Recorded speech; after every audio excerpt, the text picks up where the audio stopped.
Dream, Dream Travel by Janet Gillooly, narrated by Janet Gillooly. Chapter 1, Dream Travel. Jane O'Hara lived in Decatur, Alabama during her childhood, but now resides in St. Leonard, Maryland. She was raised in a big Catholic family. However, the family did not remain close like in her childhood. She now lived with her boyfriend David Shane after years of loneliness. She sat reflecting on her life and realized that her life had been difficult, but she was looking forward to better times. David, her boyfriend, was willing to support her goal of trying to become a published writer. Jane had received a master's in counseling psychology, but realized she had no interest in pursuing this field. Jane had become a devoted Catholic Christian over the years after she gave up drugs and alcohol. She spent all her time praying, writing, and going to church. She did her exercise on the treadmill, and she was frustrated with dieting. Jane spent many hours listening to tapes on spirituality, novels, and poems. She read a great deal of poetry. She was interested in becoming a poet and novelist. Jane is a beautiful woman with blonde hair and green eyes. However, she has put on an additional 20 pounds, which she is trying to lose. Her boyfriend David is a handsome man with dark features. He is 6'2" tall, whereas Jane is 5 feet 8 inches tall. David Shane is a gourmet cook and makes excellent money. He and Jane have a very nice garage apartment out in the country. He is a very clean man and dresses nicely. He loves Jane and eventually wants to marry her. I wish I could have a successful career for once, Jane thought. She knew there would be many rejection letters to face from publishers, magazines, and literary agents. She was hoping to find her purpose in life. She felt badly for not living up to her beliefs, but there was no way she could not have sex before marriage. She knew people in church would consider her a hypocrite for living with her boyfriend, so she tried not to get too close with church members. Jane felt God understood her heart and would not be so harsh as people. Jane felt she noticed a lot of spiritual signs, miracles, and wonders that most did not notice. She felt good about her prayer life and her spiritual growth. Jane knew there was always room for improvement. David came home from work while Jane was writing. "Hi," he said. "Hi, how was work?" she said. "Oh, the usual." "I love you," she said. "I love you too." They settled down. They settled down to bed, which meant no lovemaking. Jane realized they were like an old married couple, and he was usually too tired to last long. They only had sex once every 3 weeks. She appreciated everything else about their relationship, but she just assumed the lovemaking would not get much better. Jane had a few people she could talk to, but most people had no interest in being bothered. Jane had experienced a lot of losses over the years. She lost her brother, dad, and a son through a tubal pregnancy. She also lost a friend through cancer. Her brother died of carbon monoxide poisoning due to a cracked furnace. Her dad died of a heart attack at age 60. She did not know for sure what sex her baby was, but just had a feeling. She was 40 now, and her circle of friends had diminished immensely. Jane was not much interested in pursuing any more friendships at that time since she had been hurt a lot. She got lonely sometimes, but she just tried to keep busy and accept her circumstances. She would devote all her time to writing and reading since she loved to learn. She felt blessed with her life, but certainly wanted to improve it. Jane could not remember her dreams too often, but when she did, they were always nightmares. Now and then she would have a spiritual dream and felt good about them. She prayed often to remember her dreams because she felt them to be of great significance. Jane went to listen to new authors speak at a workshop. She was very excited and found the authors informative. She met a woman there who was 40, attractive, and very friendly. Jane was not usually impressed with those people. She found most people to be guarded and aloof. This woman seemed different to Jane.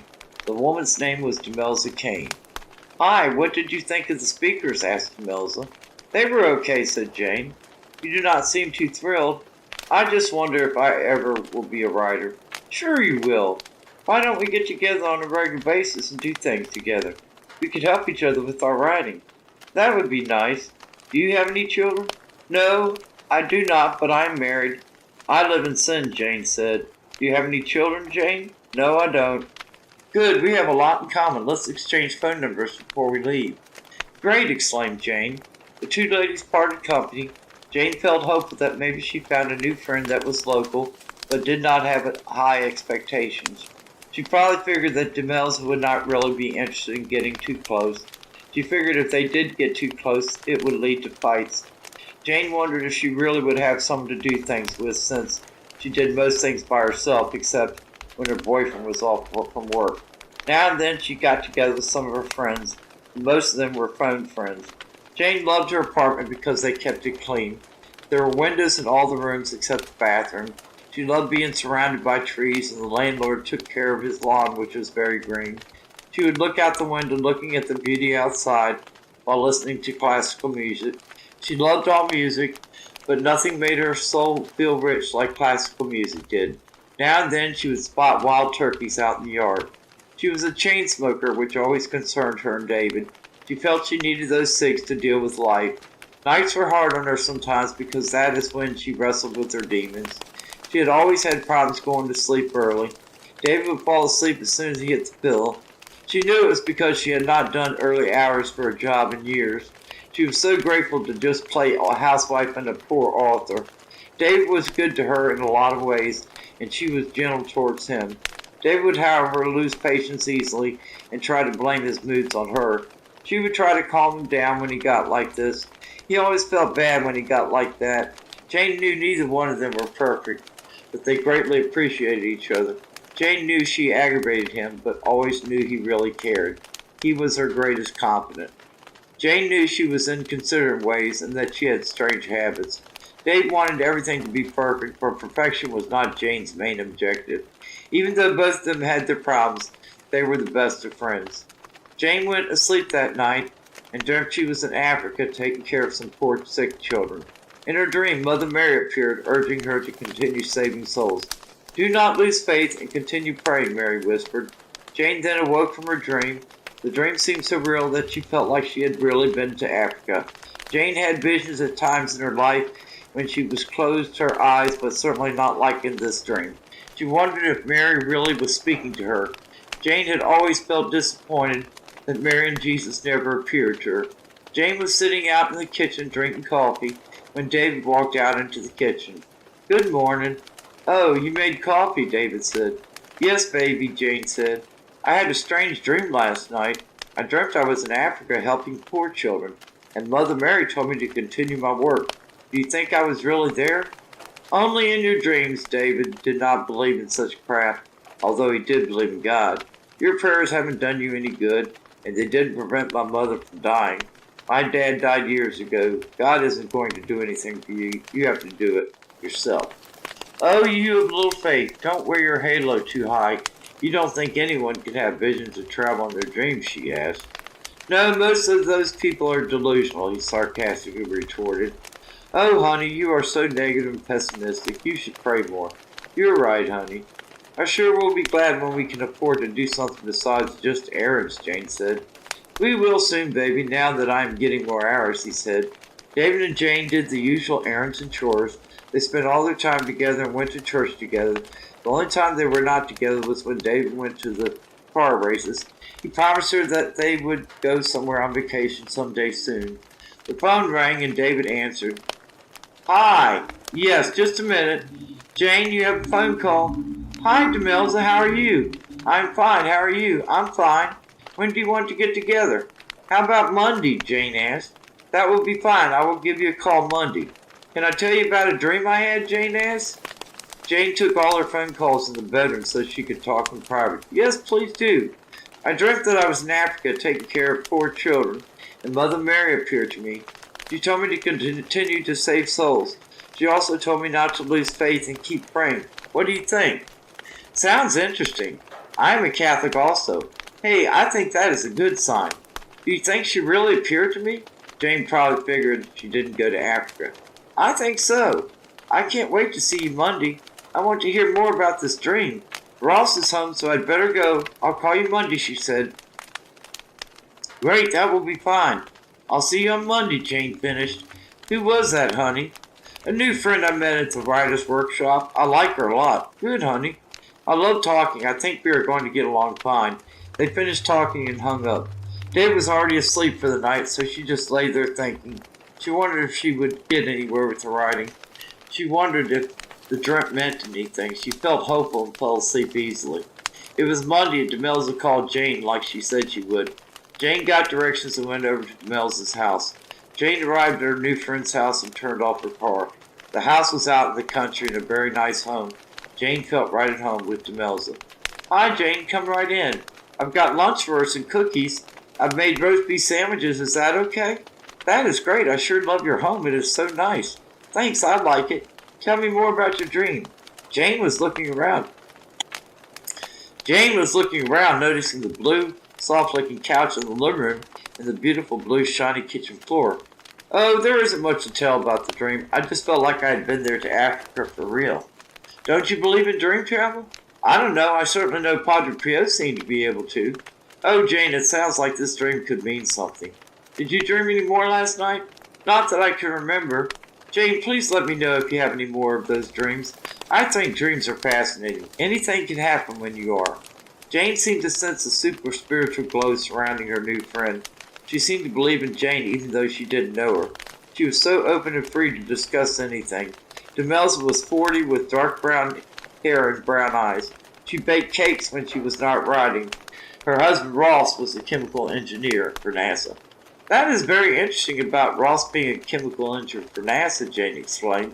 My dad used to work for NASA as a chemical engineer also. What a coinkydink. That is interesting, Demelza said. I believe we were supposed to meet. Oh, I do hope you like talking a lot. Went on talking for a couple hours. Well, I need to be going. Oh boy, you have been here for 2 hours already. Can you imagine after we really get talking? I'll walk you out to the car. Jane left feeling very hopeful about her new friendship. She decided she would go home to continue writing on her novel. God had answered her prayers again. Patrick O'Connor was a volunteer for the Peace Corps. He had a good job as a manager for his dad's business, which was mostly antiques and art. His dad had acquired this business through his wealth as a lawyer. Patrick also took care of collecting money for the big condominium duplex that his dad owned. Patrick acquired his wealth from his dad. Patrick was raised a Catholic, and even though he had it easy financially, he never lacked compassion for those who did not have it so easy. He was very spiritual and at one time thought he might become a monk. Instead, he did volunteer work for the Peace Corps. He did a lot for the Peace Corps in the summer months. This time he was to go to Africa. He was raised in Dallas, Texas. This is where he and his dad lived all their life. They had a big mansion out in the country. His mom passed away when he was only 10 years old. She had been killed in a tragic car accident due to a drunk. Patrick knew he would be going to Africa in the next 2 weeks. He had to get packed and be ready to leave by plane. He was really excited about going to Africa. He had been a lot of places, but he never enjoyed any place like he did in Knock, Ireland. He took the trip to Knock on his own, which had nothing to do with the Corps. Knock was a beautiful small town with lots of religious functions. He saw the poor there just like anywhere else. He loved the spiritual devotion of these people. He was among many tourists there. Knock is a site sanctified by the Catholics for the visions that took place there. He knew he would have to go back there to visit again. The plane was in the air and he was on his way to Africa. He wondered what this journey would bring. He felt lonely for a mate sometimes but tried to put it out of his mind. Jane was wondering if she would ever get to travel. She would love to go to Knock Ireland but knew it would probably be a while. She wanted to travel but was not crazy about planes.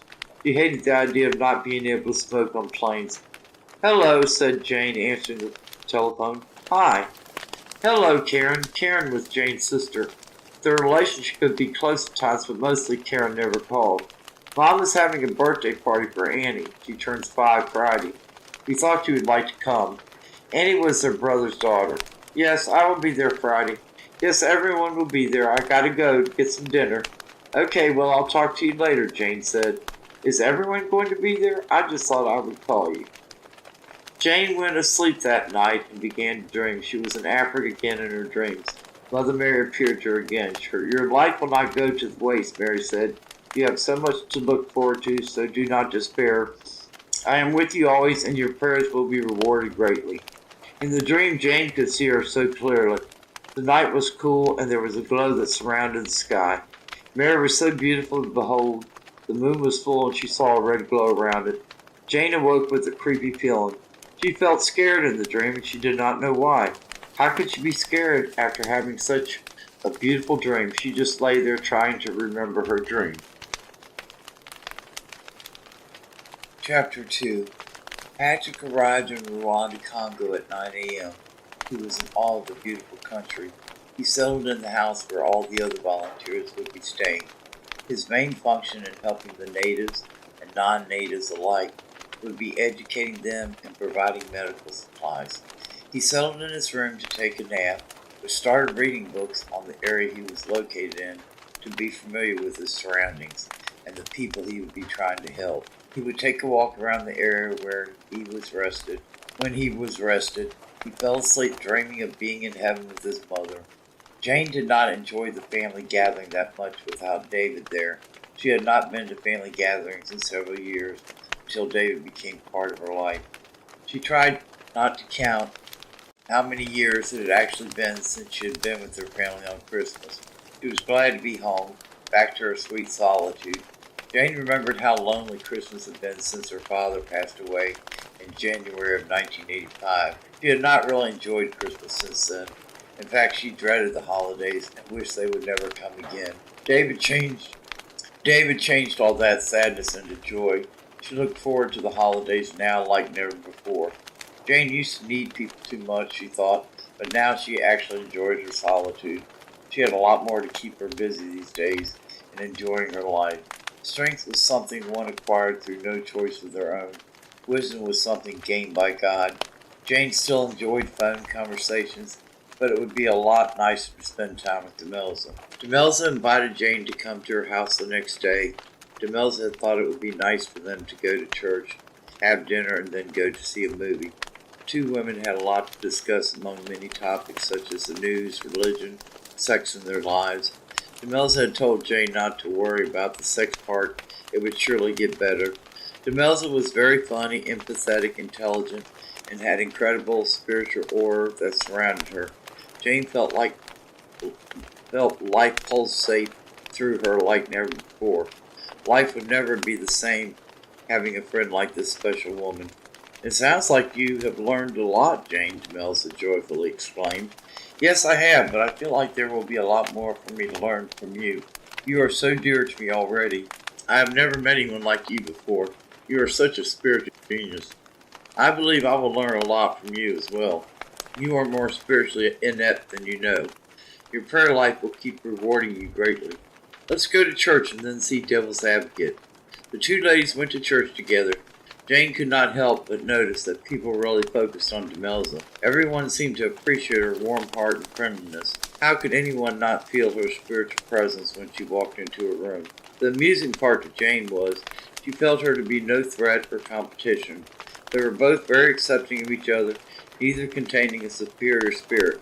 This friend was indeed a spiritual giant in her own right. Patrick had eaten dinner and gone out to walk in the night air. The moon was full and the trees were huge. The lake reflected the light of the moon. He felt accepted by nature and at peace. Patrick knew he would have a lot of work ahead of him, but looked forward to it. He also looked forward to the solitude he could enjoy in such a beautiful environment. It would be another journey to look forward to acquiring more wisdom. Patrick thought about his dream of being in heaven with his mother. He wondered if his dream was real. Heaven was beautiful beyond words. The streets were golden and the waters glistened. Nature was at its best. He could smell the fresh air with the scent of flowers and trees, and see all the beautiful emeralds designed on all the mansions, including diamonds, rubies, and many more colored jewels. His thoughts were deeply involved in remembering his mother in the dream, but was interrupted by Skip, one of the volunteers. "It sure is beautiful here, isn't it?" he asked. "Yes, it is great," Patrick said. "I do hope we don't see any snakes around here. I do not wish my faith to be tested in such a way. Spiders, snakes, and lions. Oh my," stated Skip. "Don't worry, I'll wake you up before they all kill you so you can watch the excitement." "Gee, thanks, you're a real pal. I'll be sure to put a good word in for you to the boss. The big men in the sky may give you your just desserts." "I'm not worried, because lessons seem to be our plot in life. Don't round up the critters just yet. I've got a few more dreams left to dream. I'll just let you die in peace." I don't intend to die just yet. I need some time to eat. Some more of that chocolate pie. Oh well, let me get some pie before I crash. Yeah, I'll probably turn in early myself, he wondered, if his soulmate was in Africa. Maybe he would get lunch and dream about her tonight. He sure didn't relish the idea of being alone much longer. Jane always gave attention to the two hunting dogs of the landlord, who were always fenced up in two medium squares. The landlord would set them free every day to run on the property. They, however, were not let out when it rained, which had been quite often as of late. The dogs, Patches and Susie, remained in their doghouses in case of a downpour. Jane considered herself quite blessed to have these two angels in her heavenly abode. Jane realized she missed her mother and appreciated her so much more these days. She appreciated her family when knowing of others that had none. She decided to go see her mom, who was an hour away. Hi, Mom. How are you? There you are, Duke. Duke was the family dog. He was a mutt, but mostly a German shepherd. She did love him so, and he was especially dear to everyone since the death of their brother. Her brother's name was Joe, and Duke had been his dog. Jane, I have some salad if you would like some. Oh, of course, I know you would probably prefer pizza. Yet you will eat anything that will help you to gain weight. Are you going to waste your education on a silly dream of becoming a writer? Mom, you are positive as usual. Oh, I cannot say anything to you without you getting an attitude. Mom, let us just drop this conversation because it will go nowhere.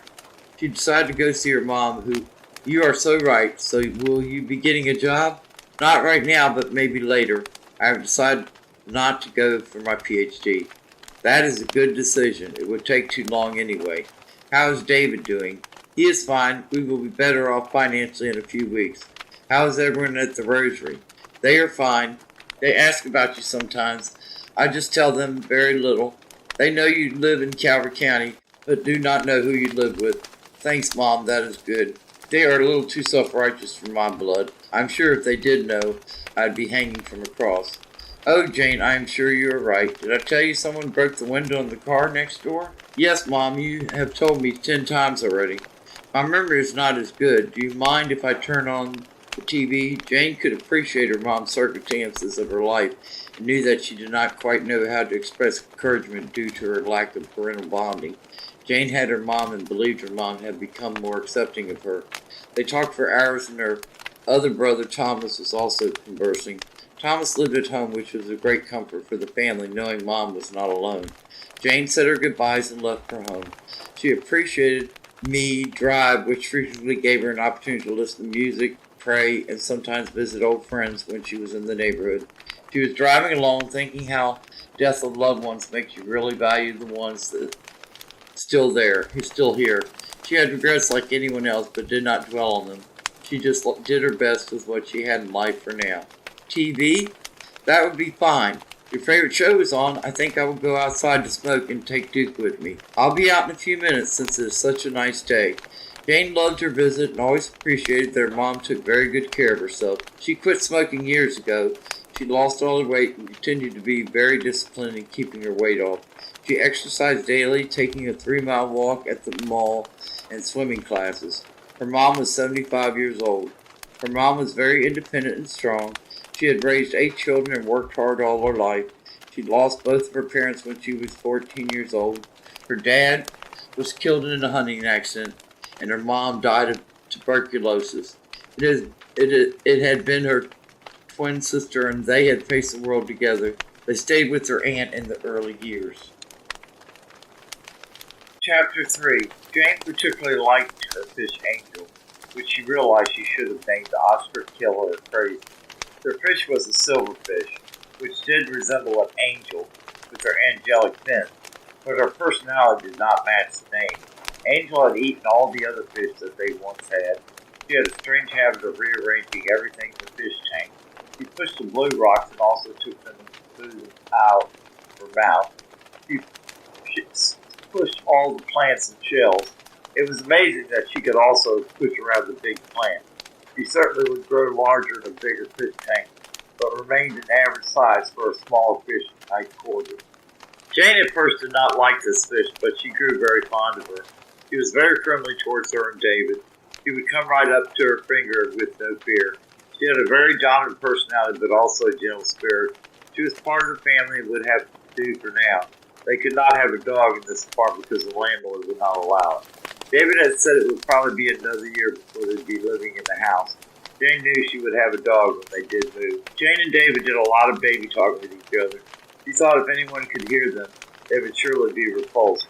She realized that there was such a gentleness between them that it spurred on baby talk. Jane sometimes was afraid that this southern baby talk would accidentally slip out at the wrong time. She valued David and his easy-going spirit. He surely did spoil her, and she enjoyed every minute. Patrick did not tell anyone of his lady visitor. He would reflect on her later, for he had lots to do. The volunteers kept very busy that day, taking care of the poor and sick. It was very depressing to all of them because they wished more could be done. Patrick, the man who was in charge of everything, his name was James Ford. He was a slim man with a light complexion and white. He was an average-looking man.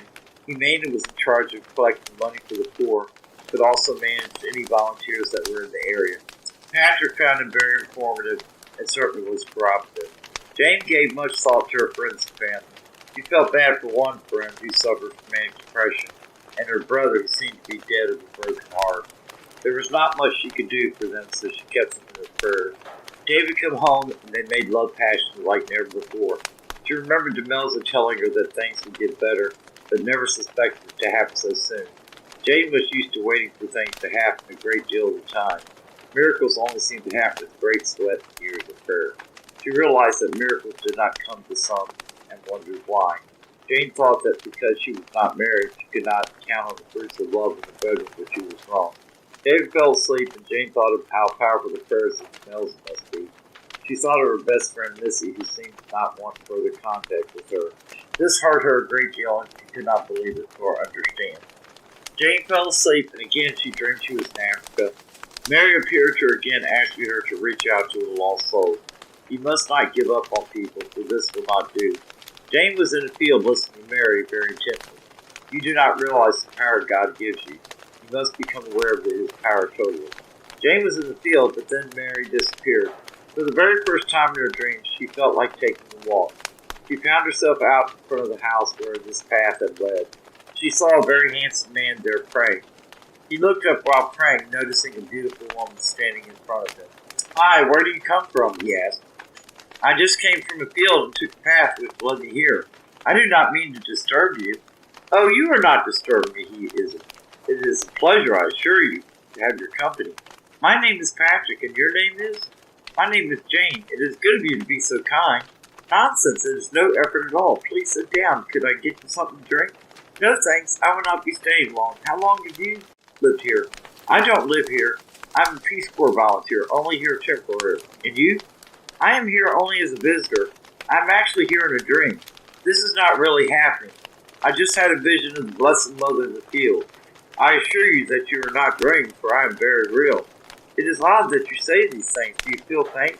No, I do not feel badly. I know you think I may be mad, but you will see that this is not so when I go. I really cannot stay. Please stay, for I find you very lovely. Maybe you are here in spirit, for God works in mysterious ways. Please do not go, for I do not mean to offend you. No, I must go, for I do not belong here. She left him, and he found himself intrigued by her responses. He had never heard such talk in all his years. He wondered if she was his guardian angel. He woke feeling very exhausted. She remembered the man in her dreams and wished it was not a dream. He thought what an imagination she had to not only make this man real, but to conjure up quite a handsome lad. She decided to make coffee, trying to not wake up David. It was nightfall, and everyone had eaten dinner after a long day. Patrick sat reflecting on the day. He could not get Jane out of his mind. He wondered if she was just a very sick woman. He could not imagine her words to be true. How could she possibly be there in spirit due to her dream? He believed in miracles, but could not allow himself to believe such a tale.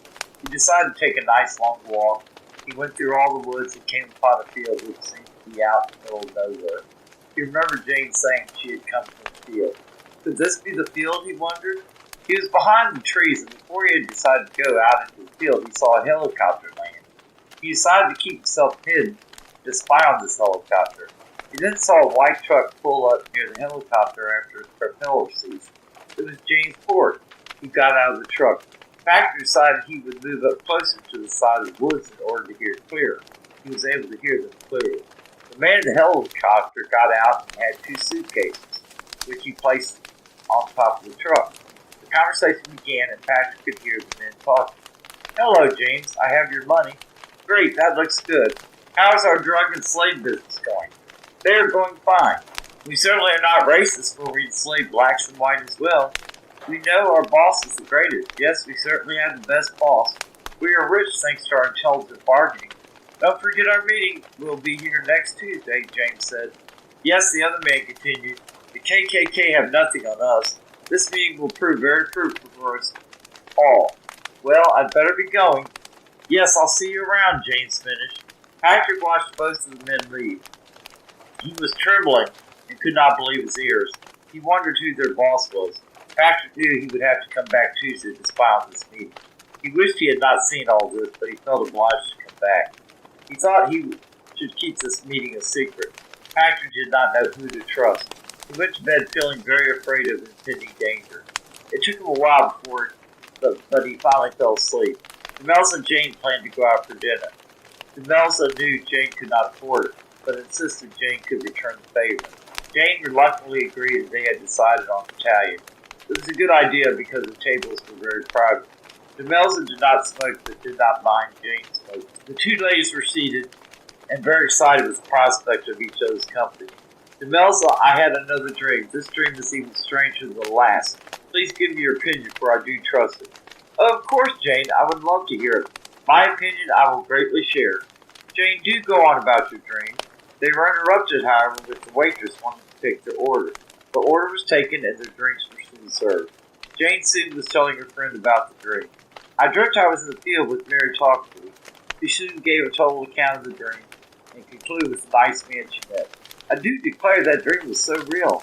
The man told me I wasn't dreaming. Do you consider this an odd dream?" "Oh no, I think it really did occur. I believe that you do possess the gift of traveling in the dream. I have a very good feeling about the outcome. Do you think I belong with David? I do hope that it is true. That it is David. This man Patrick seems very special." "Jane, I do believe you belong with David. I do not know what part of Patrick plays in your life. Please be very careful in your dreams." "Do you think I'm in danger? How can anyone hurt me in my dreams? My body is not really there in Africa. I do know if your body was there or not. I do not know if your body was there or not. Surely it must have been very real for Patrick. Just be careful, Jane, for I feel concerned about these dreams." "Yes, I guess you're right. I probably should be careful, for I believe my body was there. I do hope that I will not be in danger, but I will heed your warning. Do you think I will be okay?" "Oh yes, Jane, you will be fine. Nothing will happen to you if you are careful. You must realize that these dreams could be real. You must not discount that possibility, or I fear for you. Yes, I will pray on this for the truth to be revealed. If I am not conscious of something being real, then I could certainly suffer the consequences. If I get more information about dreams, I might be able to research the truth." "That is a very good idea. Just keep aware of any truth on this matter. I would also suggest that you keep an eye on the news. I will not say whether you were really in Africa, but I will not say that you were not." They had a wonderful dinner and a mysteriously delightful conversation. Melza took Jane home. Jane decided to discuss this with David. David was still at work, so he gave her time to reflect on the evening. She could not believe any of this, nor did Melza's feelings of danger for Jane. She knew David would think her to be quite mad. He probably would disapprove of my friendship with Demelza, Jane thought. David came home and listened to Jane's account of the evening she had spent with Demelza. He could not believe that she had chosen another sick friend. He started to grow impatient, rolling his eyes. He began exhausting her with his opinion. "Your new friend is sicker than all your other friends put together. How can you believe all this crap? You are not in any danger. Now you will never sleep. Is your new friend not taking her medication? Does she have a mental illness? She seems perfectly sound to me, but maybe she is odd. I don't know what to believe." "I knew you would never believe this," she said. "Of course I don't believe this. I would need medication if I did. You don't believe this either, and you know you don't. You need to leave people alone, for you can't trust anyone. I do not wish to live my life without friends as you do. That is why you are so temperamental. I am isolated enough and need to get around people more than I do." The conversation ended in them joking and laughing as usual. Jane knew he was right and respected him for most of his opinion.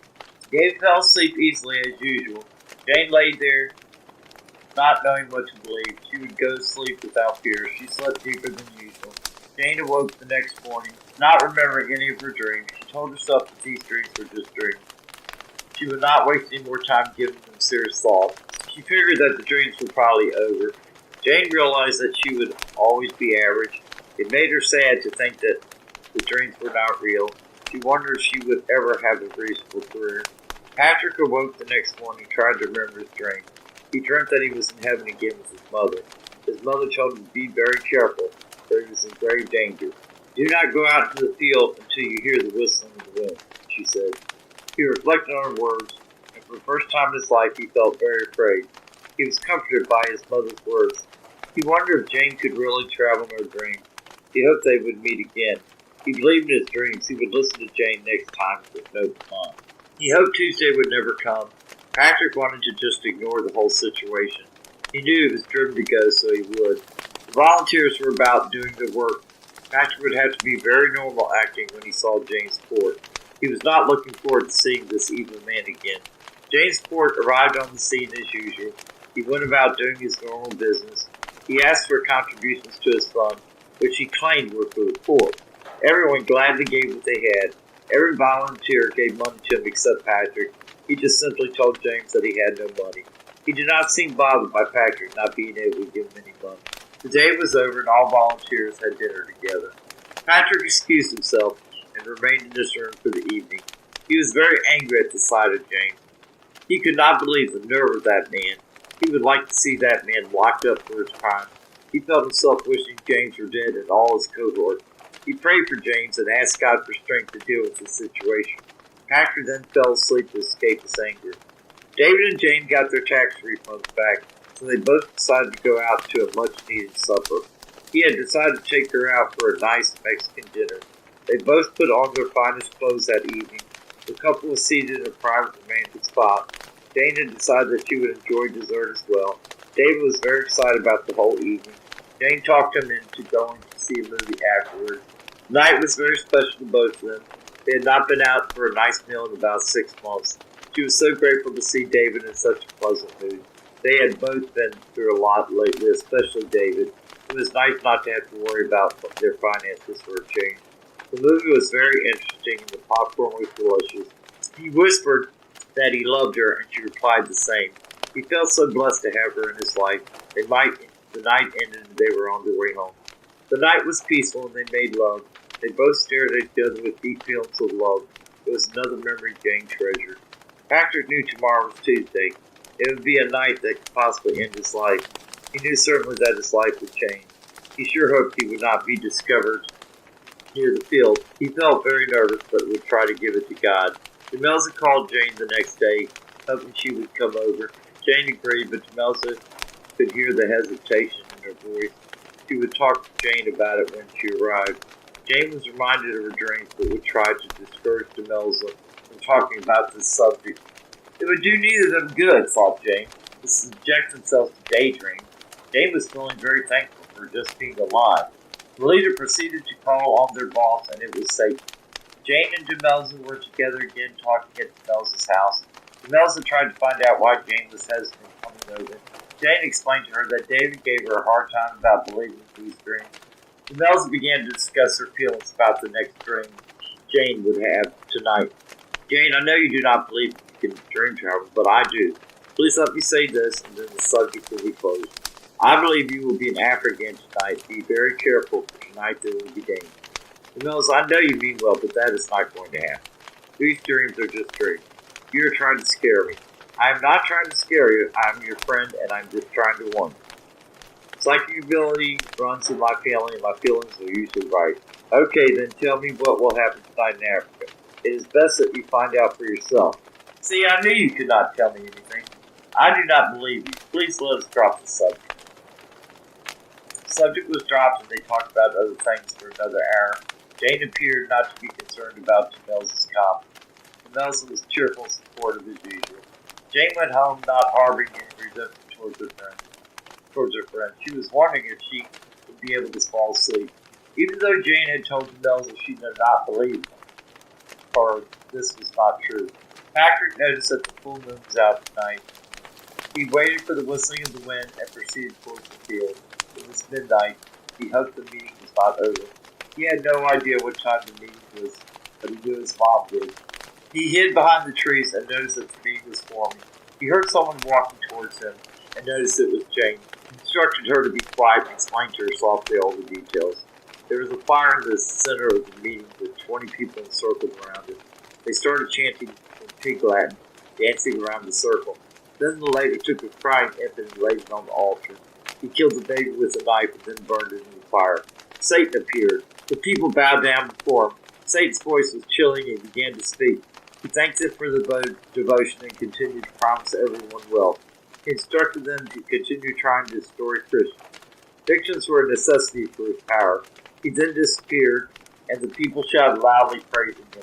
The people then had a black mass destroying the body and blood of Christ. Evil music played loudly while everyone was dancing. It was an eerie night. Jane and Patrick looked at each other in horror. They did not speak to each other for fear of being discovered.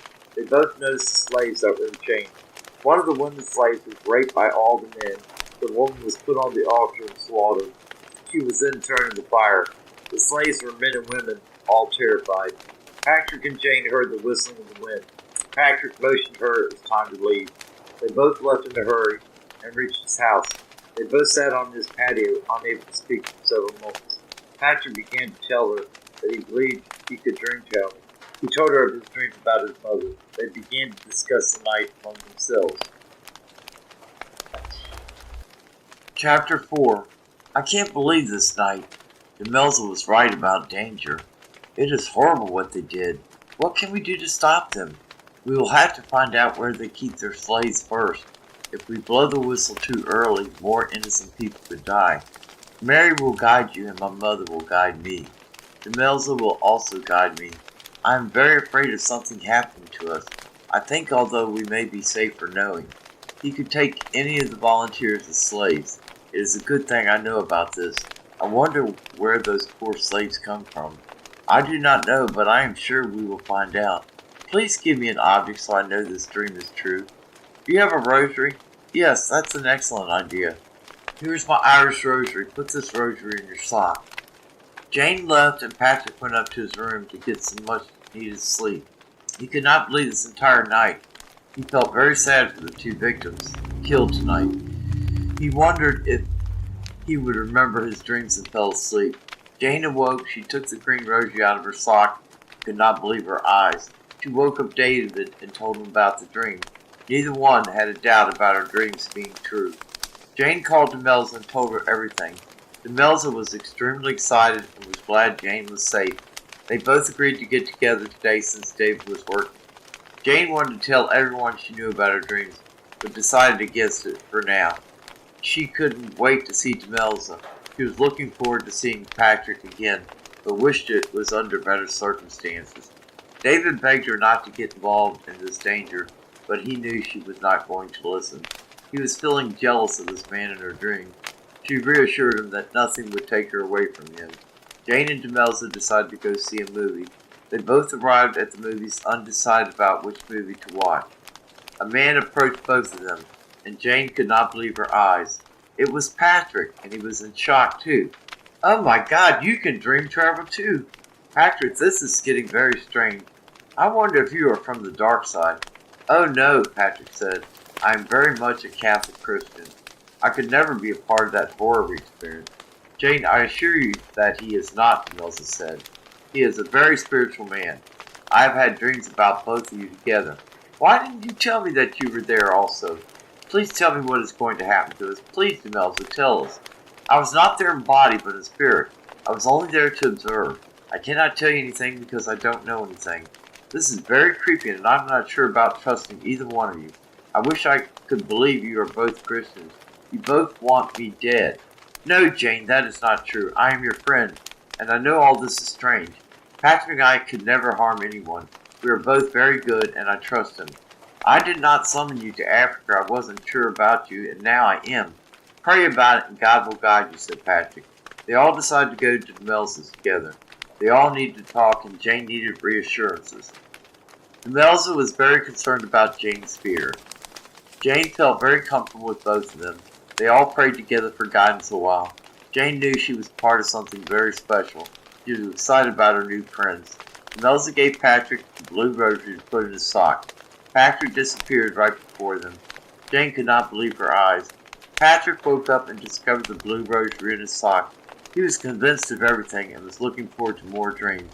He would spy on the field again tomorrow if his mother guided him so. He went to work as usual, excited about his life like never before. His excitement dissipated, however, when he saw James. He felt nothing but contempt for this man and would have to hide his feelings. Skip volunteered to carry a package for James, taking it to the post office. Patrick wondered if it were drugs and noticed the address. He would write this address down and try to locate it.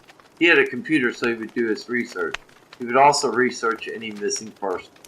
Jane told David what happened at the movies.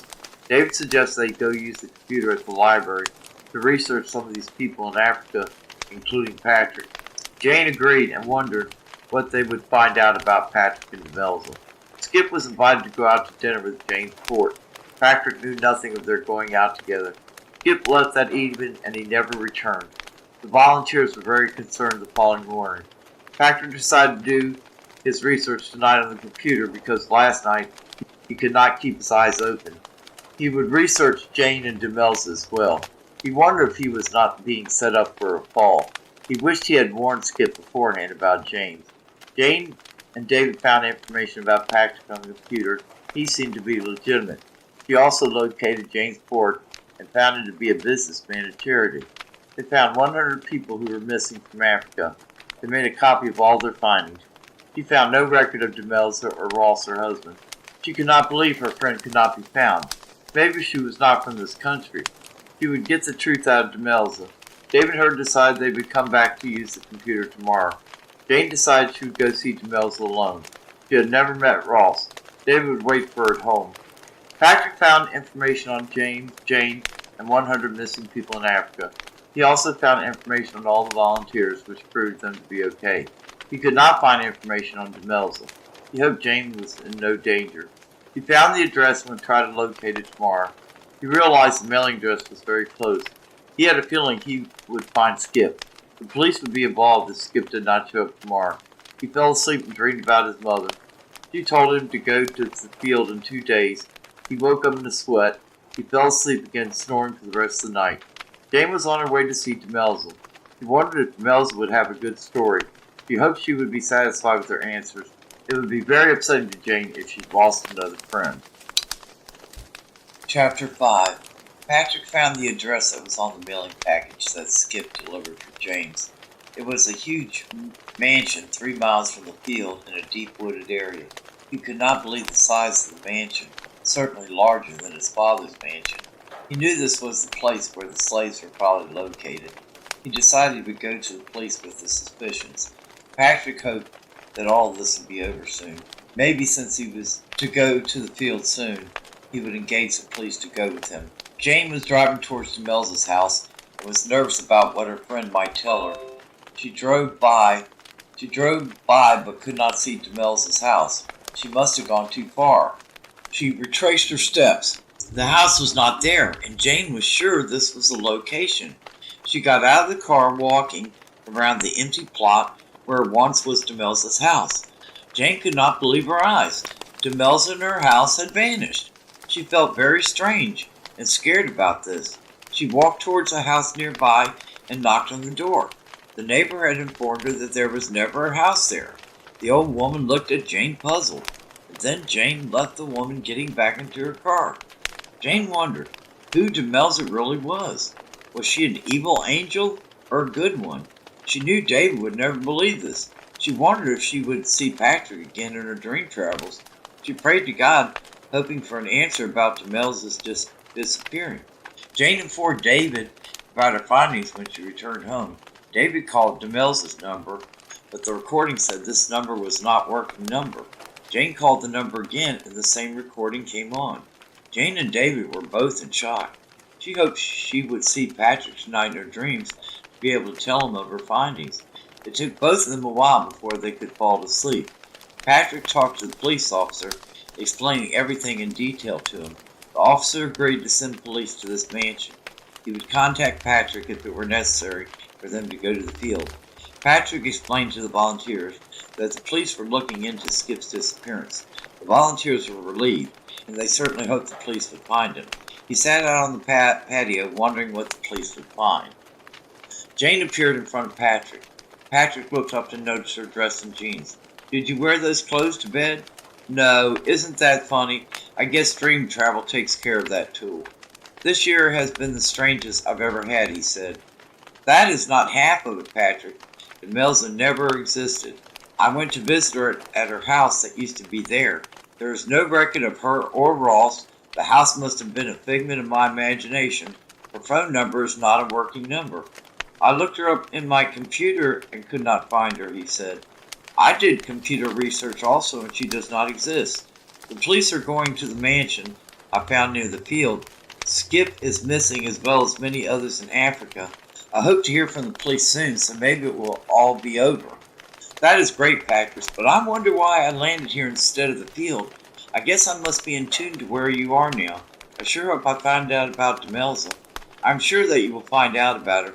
It is sure nice to see you. Why don't we go for a walk in the woods away from the field?" "That sounds really nice," she said. They walked in the woods, both silently enjoying each other's company.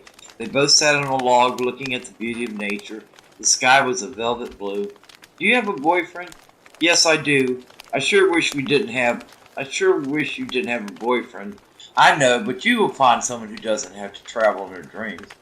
They both sat there for the longest time talking for several hours. She knew they connected in a very special way. They both started walking toward the house, but when he looked around, she was gone. Patrick arrived at his house, finding the police there. The officer's name is Hank Bell. The two began conversing. "Patrick, I found all those slaves there, as you suspected. James was not there.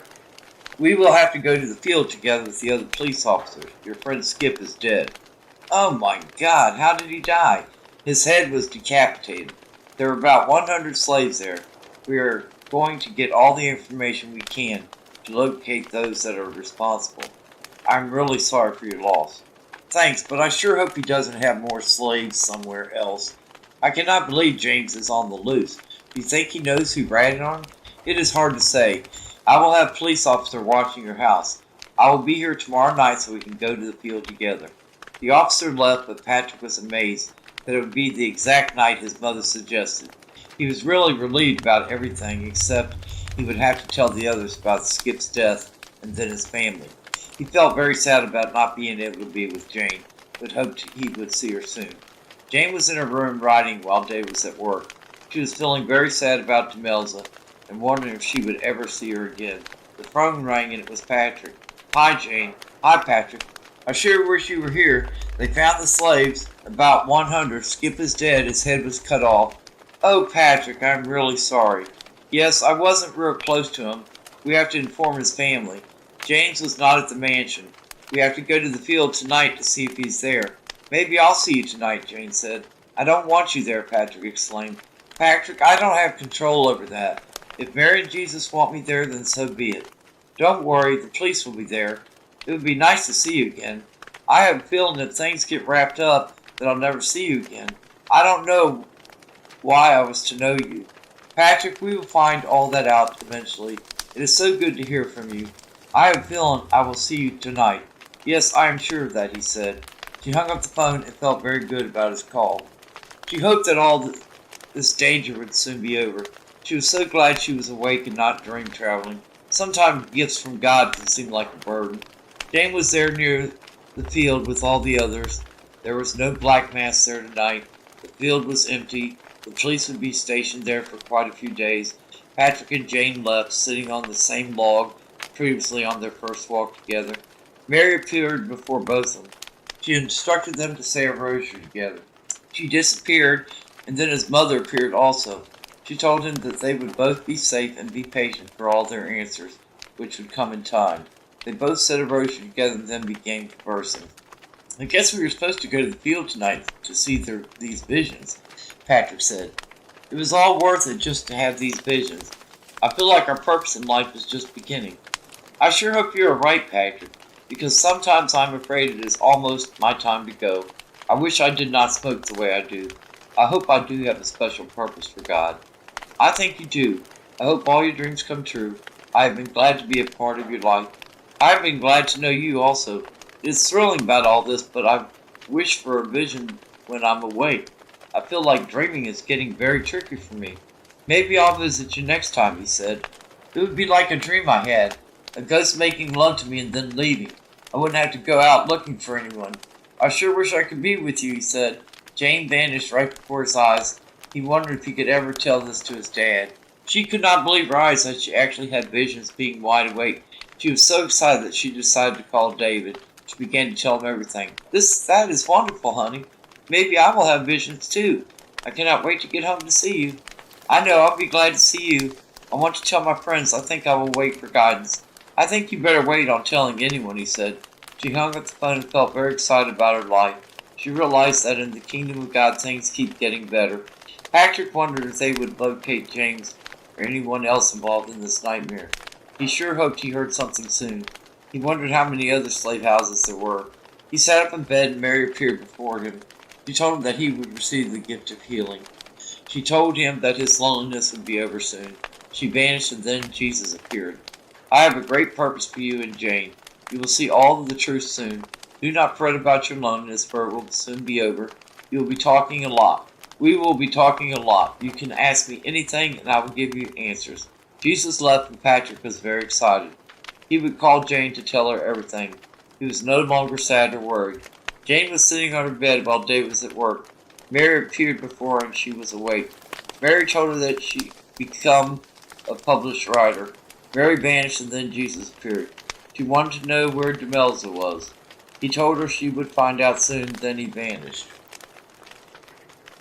Chapter 6. Jane knew that Padre bilocated, but assumed he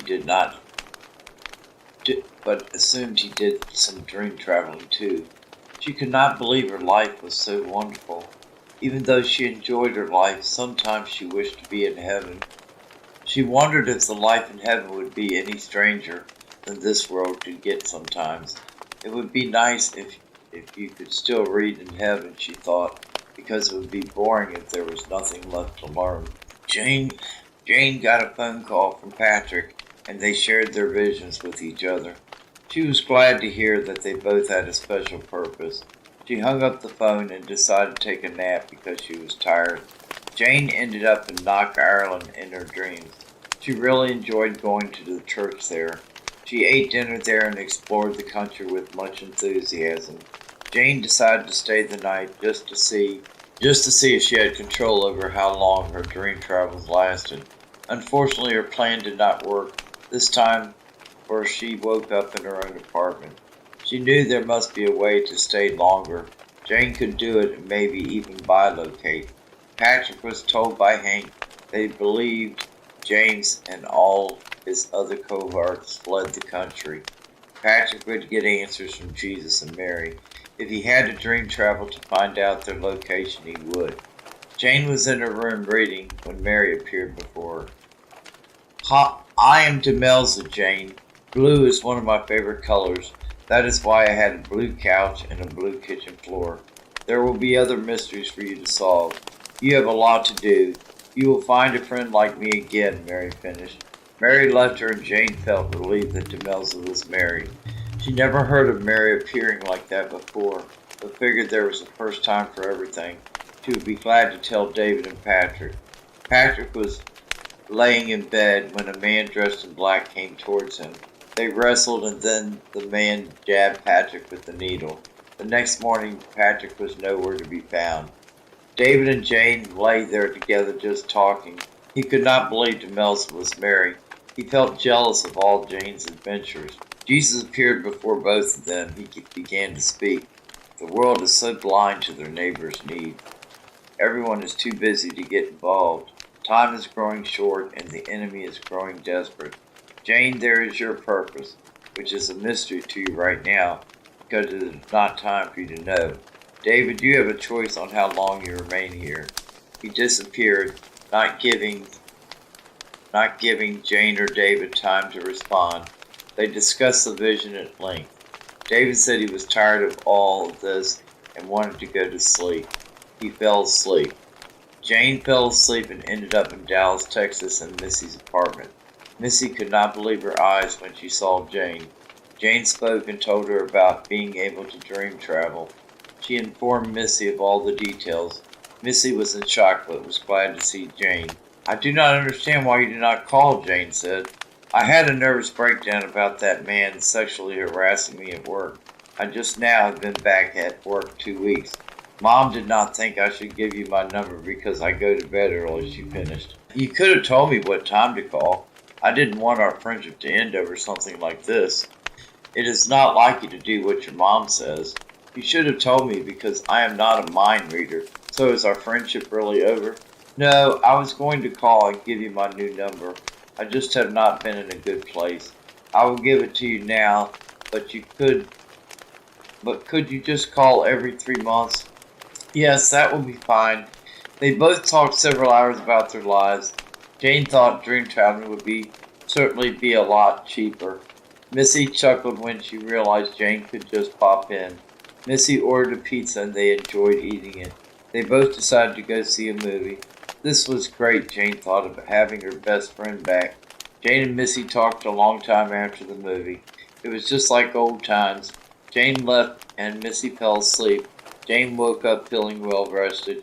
She thought while she is out dream traveling, she is still home getting sleep. This was a great gift and she was going to enjoy it. Jane went to church and a woman about her age started talking to Jane. Her name was Rebecca Smith. Rebecca was new in the area. She had a boy and a girl. Rebecca had been married 10 years.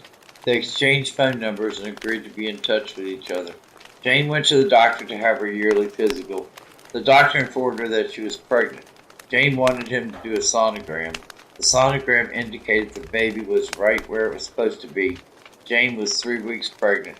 Jane could not believe that she was finally pregnant. David would be so excited. She could not wait to tell him. They would probably get married right away. Jane knew he was out doing errands, so she would make lasagna, garlic bread, green beans, and mashed potatoes. She would tell him the news after their candlelit supper. This would be the best news David could ever receive. They ate dinner and then David and Jane were drinking coffee. Jane told David she was pregnant. He could not believe the news but was very excited. "We need to get married, David," she said. "Yes, let's make these arrangements right away." Jane wondered if they would have to get married outside of the Catholic Church. She did not want to go through the counseling. She was getting angry thinking that the Catholic Church might take so long marrying them that the baby would probably have arrived by then. Jane fell asleep and ended up near this house in Georgia. She wondered why she was here and not in Africa. She went into the house and noticed men standing guard inside the house. She snuck by them and went upstairs looking in the different rooms. She went in one room and found Patrick tied up. She untied him and they quietly exited the house. They ran towards the woods and kept running till they had gone a good distance. "What in the world are you doing here in Georgia?" "How did you know it is Georgia? My dream told me this." "I am so glad you are here. We have got to get a ride out of here. James came in my room in Africa and jabbed me with a needle. The next thing I know, I'm tied up in a room. What do they want from me? He wants to kill me for ratting on him." They both found a path that led to a road and they hitchhiked to the nearest police station. Police took them both to the house where Patrick was tied up. There was no one at the house. Patrick decided he would go back home to Dallas, Texas for now. Jane left and he took the plane back to Dallas. He knew he was not out of danger yet and wondered if he would ever be. He was so glad to see his dad. He told his dad about everything. He called Africa to let everyone know he was fine. He told them to tell the police there about everything. He would call Jane to see how she was. Patrick called Jane the next morning. Jane told him about Demelza. She told him about her pregnancy. He was happy but disappointed at the same time. "I have someone I would like you to meet there in Dallas. Her name is Missy Bates, and she would be perfect for you. I will dream travel tonight to tell her," she finished. Jane hung up the phone, suddenly feeling very depressed and imprisoned. She really was torn between David and Patrick. She knew that Patrick would really love Missy. Everyone loved Missy. Jane knew that David was her choice, so she needed to help Patrick and Missy get together. Jane fell asleep and ended up in Missy's apartment. Missy was reading and looked up to find Jane standing there. "You could not," chuckled Missy. "Yes, I should have. I want you to meet Patrick, the one I told you about in my dream travels. He lives here in Dallas also. I would love to meet him. I will get him to call you. I just wanted to make sure you were interested. I think you both would make a fabulous couple." They talked several hours. Jane told her about being pregnant. Missy was very happy for her. Jane left and Missy felt very excited about meeting Patrick. Jane woke up and went out to make coffee. She called Patrick and gave him Missy's number. She was smoking when David joined her. "You should quit smoking," he said. "I should, but I am not going to," she said. He knew that was the end of that topic. He loved Jane now more than ever. She loved him, but wondered if she could do better than David. She knew this was something she could not afford to entertain. Chapter 7. The night had fallen on Jane like a peaceful, melancholy, and frightful state. She did not know whether at times dream traveling was frightening or something to embrace.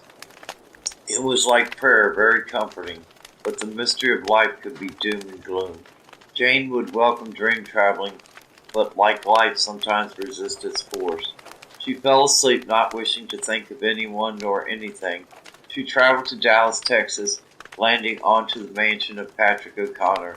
He was handsome as ever, riding his horse in the gleaming sun. He was very pleased when he saw her standing there, such an image of beauty, humility, peace, grace, and as usual, in deep, pensive thought. Her smile was devilish, worldly, intelligent, and exposing ignorance as a way of fitting in. She was not prone to extreme excitement, nor extreme depression, but her insides were a different story at times. Her smile was like a fixture one would expect, ever ready for any words that might thoughtlessly pass from any person's lips. She knew the dark side of nature so well.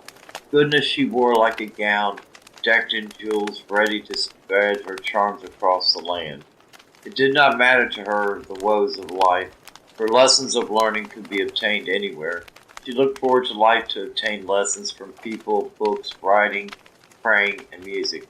Life did not usually get boring for her unless she became too isolated from people. Isolation can be such a gift, but too much could alarm her system into despair. Uneducated she was not, so far from it. She always had heard of different topics that most people did not have knowledge of, and if they did, it was so limited. People tended to ask stupid questions, usually the snobs who think of themselves as better than most. Jane was a genius, but few knew. She never paraded her looks nor brains, but those who were exposed to her on a regular basis knew of her many gifts. Jane could excite her friends with her wisdom and her talent of selecting the right words to convey her meaning. She had musical talents of singing and playing guitar, which were now long buried. Her spiritual experiences were real gifts from God that not many were privy to. Anyone could talk to her about their problems feeling they were safe, understood, and certainly not judged. She had explored her personal growth more than most. Jane was a real leader, but many times did not exercise this role, though not lacking confidence nor skill. She remained humble, ignorant to some, but only those who were so full of themselves, jealous, or blind to the spiritual-filled world. Spirits were all around, and she knew it. It was felt by her, especially in deep prayer. Most do not seek their spirits because of lack of love for themselves, God, and others. It is as natural as breathing to Jane, who always expects to receive protection, guidance, and many a purpose in life, including the main lesson of becoming more spiritual. It is against her beliefs to delve into astrology, New Age beliefs, and anything that contradicts the Bible. She knows many seek false teachers because they do not seek the truth. Truth is usually hidden from the naked eye, but to the spiritual eye it sees everything a little bit at a time. Jane had no position in life, so people give no notice of her, nor consider her very important. They consider her odd, but her friends had great respect for her. She knows that God does notice her and appreciates her. Jesus had no fame or fortune, but is the most thought of as the greatest legend. Her humor is one of her greatest gifts. She can laugh at herself and others like no one else can. She appreciates the human folly. Her mind deeply contemplative and many times, even during her sleep. Her thought is funny and light to release her occasionally of the deepness of life. Her calmness of decision rare, and during chaos is a leader, calm, decisive, and comforting to many. People admire her beauty as well as her intelligence and humility. She is loyal beyond all reason. Her wisdom is God's crown. He freely gives to her because she freely asks for it. There is nothing she will not ask God if it pertains to His will for her. She knows that questions and answers can change every year. Moments can change a thought forever. She loves people, and they sense it with all their hearts. Mercy she has shown to the vilest of men. Love is her main objective and will suffer many trials in order to complete this purpose. Love shows no partiality in her mind, and she expects miracles every day. Every day she is alive with new hopes and dreams. It excites her to touch another life in such a way that they will cry out to God when at no other time would they consider it. Closeness excites her like nothing else, if this could mean showing her newfound friend the glory of God. Miracles are her focus, and she is never disappointed when she touches a new life.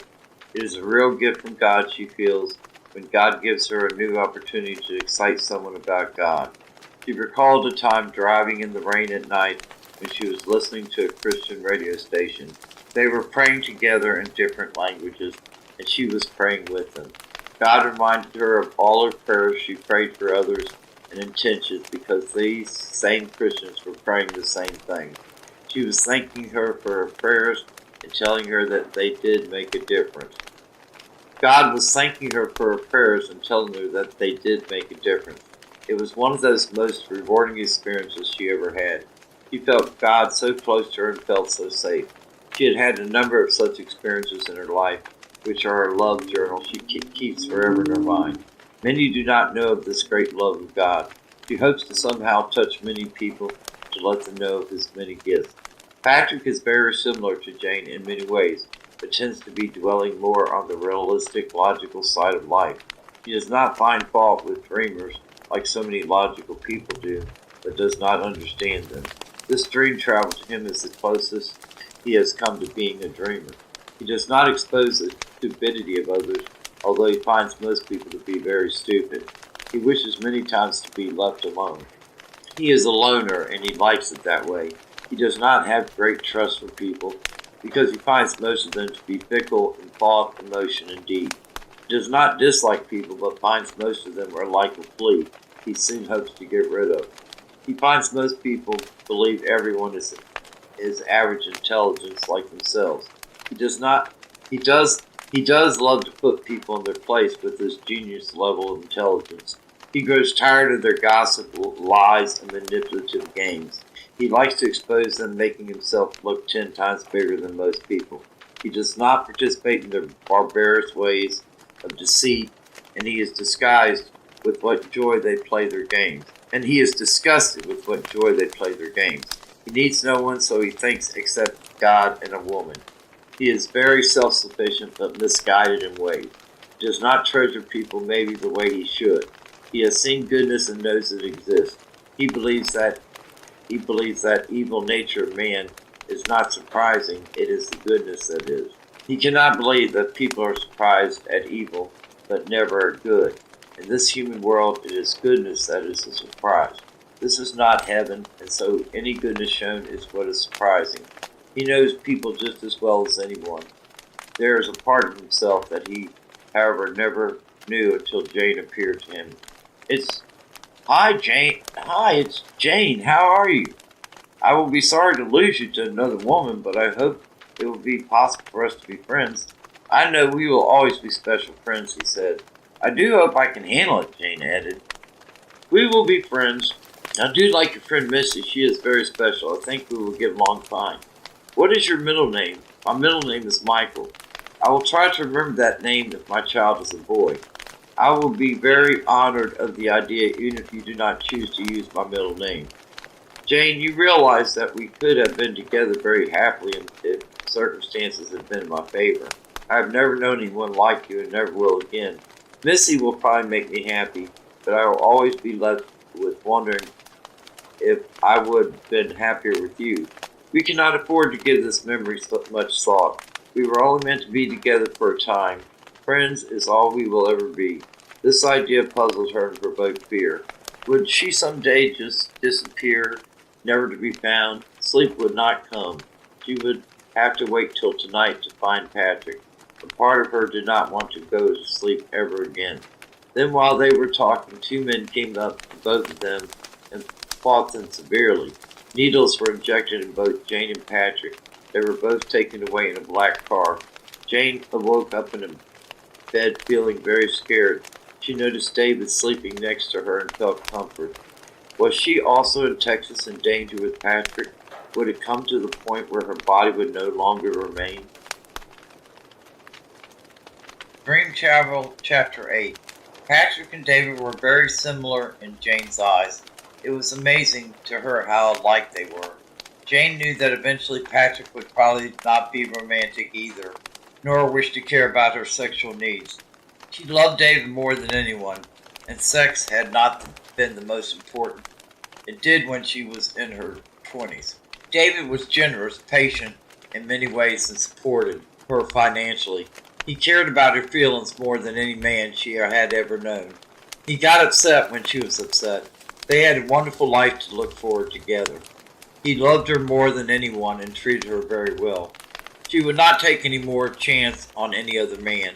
Jane would never hurt David nor trade him for someone who would probably be worse. Missy and Jane were also very similar. Missy had gentleness beyond that of Jane, but when Jane was with her it was easy to show. Missy had been more sheltered than Jane and was much more naive. Jane had once been untouched by life the way Missy was. Missy was very bright, attractive, but did lack confrontational skills. Jane, however, thought Missy very kind when she did confront. Missy seemed to bring out the gentleness in others.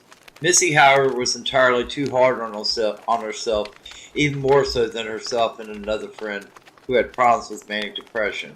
Missy came from a small family, which seemed to be tightly knit. Jane invited her friend of this closeness. Missy enjoyed isolation as a way of life, but voiced her unhappiness of being lonely several times. Missy had a great deal of patience. Jane knew very well the ones who thought themselves saints were not very involved with other people. Missy was very understanding of others. Missy certainly did not see herself as a saint. Everyone is saintly in their own way. Missy and Jane had always been like sisters. They have about the same amount of sobriety, are the same age, and both very involved in going to church.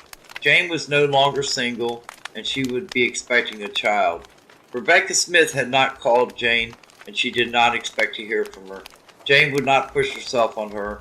Jane knew there would never be another Demelza. How could there be anyone to replace Mary?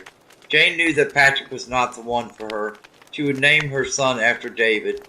If she had a daughter, her name would be somehow connected to Mary. Ellen was David's middle name. To Mary. Allen was David's middle name. Jane felt guilty for even thinking of Patrick when she had a fine man at home. She would give up all thoughts of Patrick and only consider him a friend. She did not look forward to seeing him again. She really did not want to see Missy earlier. Missy had ended their friendship, and they were only united due to her effort. She hoped they would both marry and leave her alone. She was angry at Missy and felt she was very lucky to have Patrick. She had a dim light, both very scared. Jane asked him if she had always been here with him. She made him aware of where he pleaded with her to try to sleep, so she could leave this God-forsaken place. Jane tried to sleep, but to no avail. Two men proceeded in the room and stood facing their victims. The two men laughed and looked forward to inflicting suffering upon them. Jane and Patrick were beaten with a whip until they both ceased to stand. They both had passed out from pain and exhaustion. In a short time they were awakened by dirty water thrown on them. The two men informed them that further torture would be their due when they had recovered from their first lashes. They were also informed that eventually death would befall them when they were bored with them for entertainment. Jane had no recollection of returning to David. The men informed them that 2 days had passed and now it was time for more fun. The men ordered that Jane and Patrick were to have sex in front of them. This horrified them, but they complied, trying to not focus on the men. Patrick and Jane began their lovemaking. Patrick and Jane were going to enjoy this, for it may be their last time for pleasure. Patrick and Jane were careful not to touch their wounded backs. Patrick touched her breast and rump with great hunger. He sucked her nipples with great passion. They kissed passionately, and he continued to touch her body. She touched him with the same pleasure. He was inside her, and both of them felt great pleasure. She had one orgasm after another, and he moaned as if he had no other. She in turn moaned so loudly that the men watching were in awe. Patrick remained inside her for a good hour. Finally, they climaxed together and lay there very satisfied. The guards proceeded to also have sex with Jane. Jane enjoyed sex with them also. She was in orgasmic heaven like never before. One man passionately kissed her and fondled every part of her body. She did not notice the pain in her back. He groped her breasts roughly, and she moaned with every touch. The second man was begging him to finish, but he would not budge. The first man continued to suck her breasts hungrily and groped them in his hands. He kissed her butt all over. He gave her oral pleasure eagerly. He got inside her and roughly rocked her over and over. He was also in her for a good hour. He moaned like she never heard before. She was moaning as if the pleasure was too much. He finally climaxed, and she was hungry for more. The second was more greedy than all men put together. He kissed her hard and long. He felt every inch of her body and sucked her breast as if he had never eaten. He had never been so horny for anyone. He was inside her for an hour also. He moaned loudly and kissed her hard and long. She was more turned on than ever. Patrick was wanting her again, and so he proceeded roughly also. He lasted another hour, more enjoying her a second time. The first man was ready for her again, and he proceeded. The second man was sucking her breast while the first one was kissing her passionately. The second man gave her oral sex while the first continued kissing her.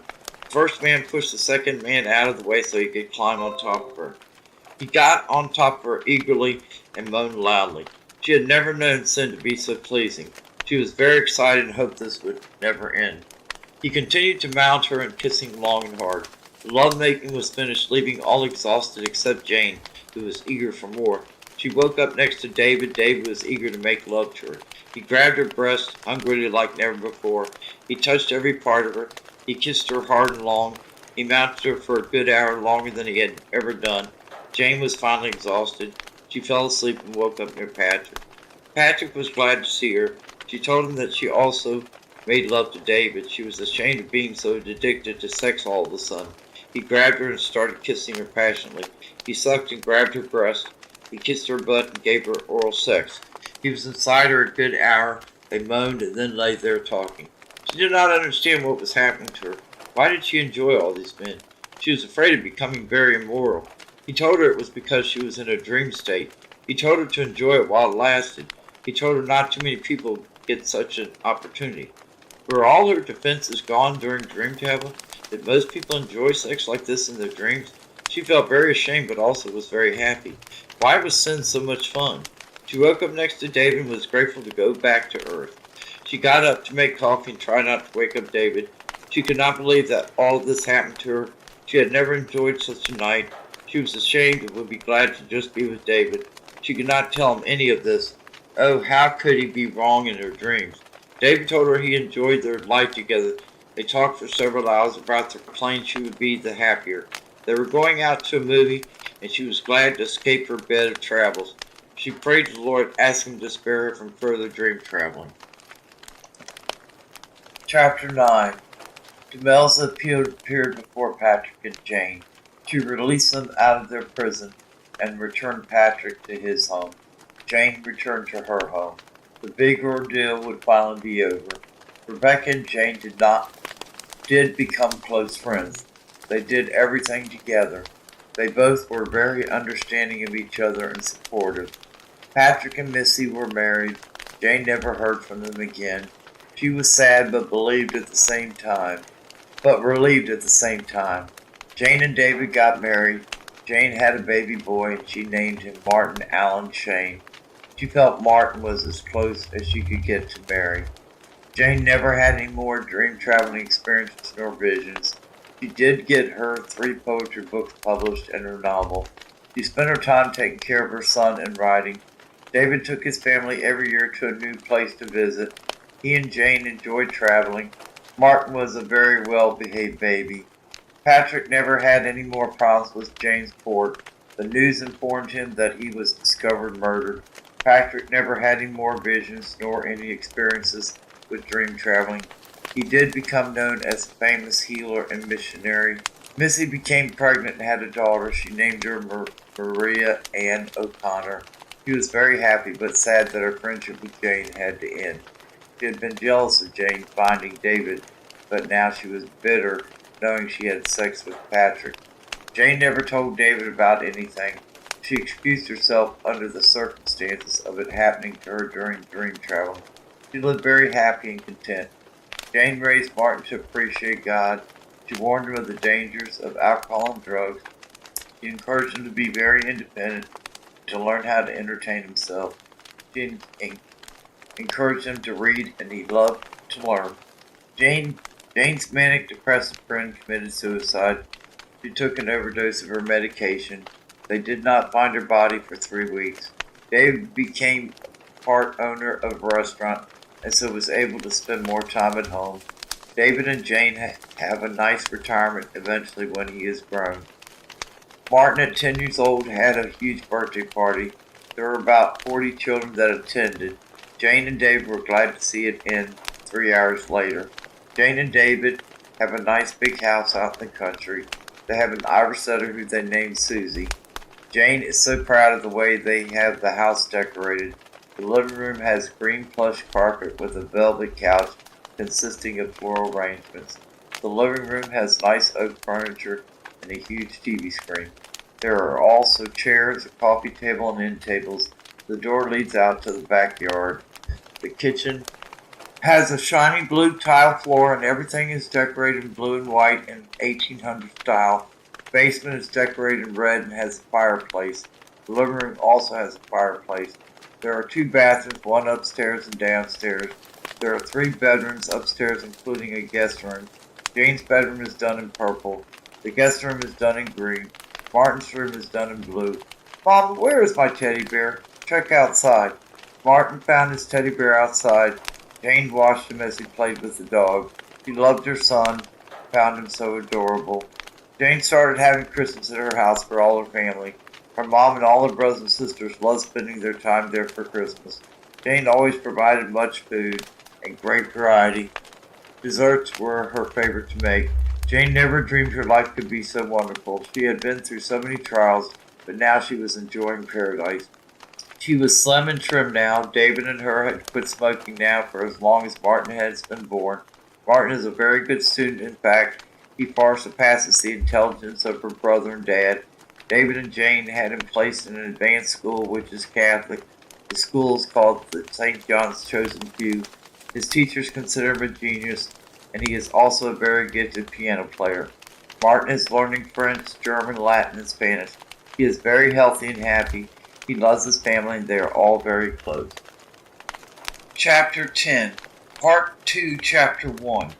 Martin prays a lot. He studies and plays hard. His wisdom is amazing at such an early age. He is well liked at school. Jane ponders all these things in her heart. She cannot believe how fast time has flown. She and David are closer than ever. He has become a wonderful father. His patience has improved greatly. Jane was so glad that Martin would probably be a very successful man. She hopes he will stay away from drugs. She is glad he will probably not have a lot of problems like she did. She is sleeping peaceful finally, glad she has a decent career. She is really glad that she does not drink. Her son will never have this gift. Jane looks out the window, reflecting on memories of the past. Time has flown so quickly that she can hardly believe she is still alive amidst the loneliness of her life. She longs for when she will be reunited with her husband. Jane is 85 now, and her husband has been dead for 10 long years. She did not want this day to come when she would be alone again, but somehow she knew it would be her to live on without him. She had no dreams left to see, and longed to be in heaven. She lived with her 2 dogs in the same house, who were like her children. Her son Martin was now 45 years old. His wife's name is Betty Ann, and her maiden name was Sims. They have a daughter who is 25 years old, and her name is Megan Ann Shane. Jane and Megan are very close, and Jane loves her visits. Jane does appreciate all God has given her. She stays very productive and takes care of her health. Jane feels very sad for all her losses. Her friends are all dead, and the only family she has left is her sister Karen and a few nieces and nephews, which are grand, that is. Karen spends a lot of time together with Jane since both their husbands are gone. It has been very sad to outlive many people she has loved. She thinks of Missy but has never tried to contact her. She spends a lot of time in church, which is her greatest comfort. She would not feel sad since Megan would be coming over for dinner and she would have to prepare the meal. Martin is a very successful Catholic priest, and the church has now, for many years, allowed priests to be married. His wife helps him to run the parish. He has now been at Our Lady Star of the Sea for many years, very near to his mother. The values his mother instilled were his greatest influence on his career choice. Megan is a Carmelite nun. The church now allows nuns free to visit her family or to travel. Megan is so happy with her vocation that eventually wants to be married. Karen did computer work when she was younger, but of course has long since retired. She does volunteer work for her hotline. Her and Jane work in the soup kitchen to help the poor. Jane is still writing and has had many books published. Jane served lasagna, mashed potatoes, green beans, and garlic bread for dinner. Megan and Jane had lots to talk about as usual. Megan loves music and writing like her grandmother. She hopes to get some of her writings published. It seems tonight would be a strange night for Jane. The conversation went towards a direction she did not expect. She would be both frightened and happy for Megan. The conversation proceeded as follows. Grandma, I have something that I want to discuss with you. I have not told anyone this experience. I hope you will be able to shed some light on this and believe in what I am about to tell you. Jane looked at her puzzled and assured Megan that whatever she said would be respected, and did not know what to say. She was upset that her granddaughter had the gift of dream traveling as she once did. She would have to tell her of her experiences except for the sex part. I believe you have the gift of dream traveling I once had. That gift, but God asked to take it away from me. But I asked God to take it away from me. I also had visions, which I no longer have either. She continued to tell Megan of everything that progressed between her and Patrick. Megan did ask her if they had sex, and she told Megan they did. Megan and her wondered if this visit had something to do with Patrick or Missy. Maria could possibly be their child. Jane informed Megan that she hoped there would be no danger like she experienced. Megan informed her that this was her very first experience. Megan could not believe this dream was true. She really did not consider that being in Texas was real, but now she was not sure. Megan went back to the convent and Jane was left with her thoughts. She was connected with Megan now like never before. It was a great shock to hear this information, and she pleaded with the Lord, lifting up her lamentations, hoping for his mercy. Megan did not want to believe or think about what her grandmother told her. Could she be in danger? Is her purpose in dream traveling connected to her grandmother? Would her child also receive this gift? Would she have visions? She hoped for visions just like any religious zealot. Is it just the woman in the family who receives this gift? The questions plagued Megan, making it difficult for her to pray and to fall asleep. She tossed and turned, afraid to go to sleep. She finally fell asleep and awakened with no remembrance of her dreams. Karen and Jane were to go to an art show in D.C. Karen drove them to this event, which was during the day. Jane never told Karen about her dream traveling, and so would not tell her now. The art was done by many dead artists and the newer artists who were becoming very famous. There were many portraits with mostly artistic scenery. Classical music was playing while many people observed the art with a fascination and a feeling of being in a different time. Jane was responsible for getting Karen interested in things of culture. Karen was grateful for keeping an open mind. Jane never tired of being in the company of great talent. Jane had almost forgotten about Megan when suddenly she saw a picture that haunted her.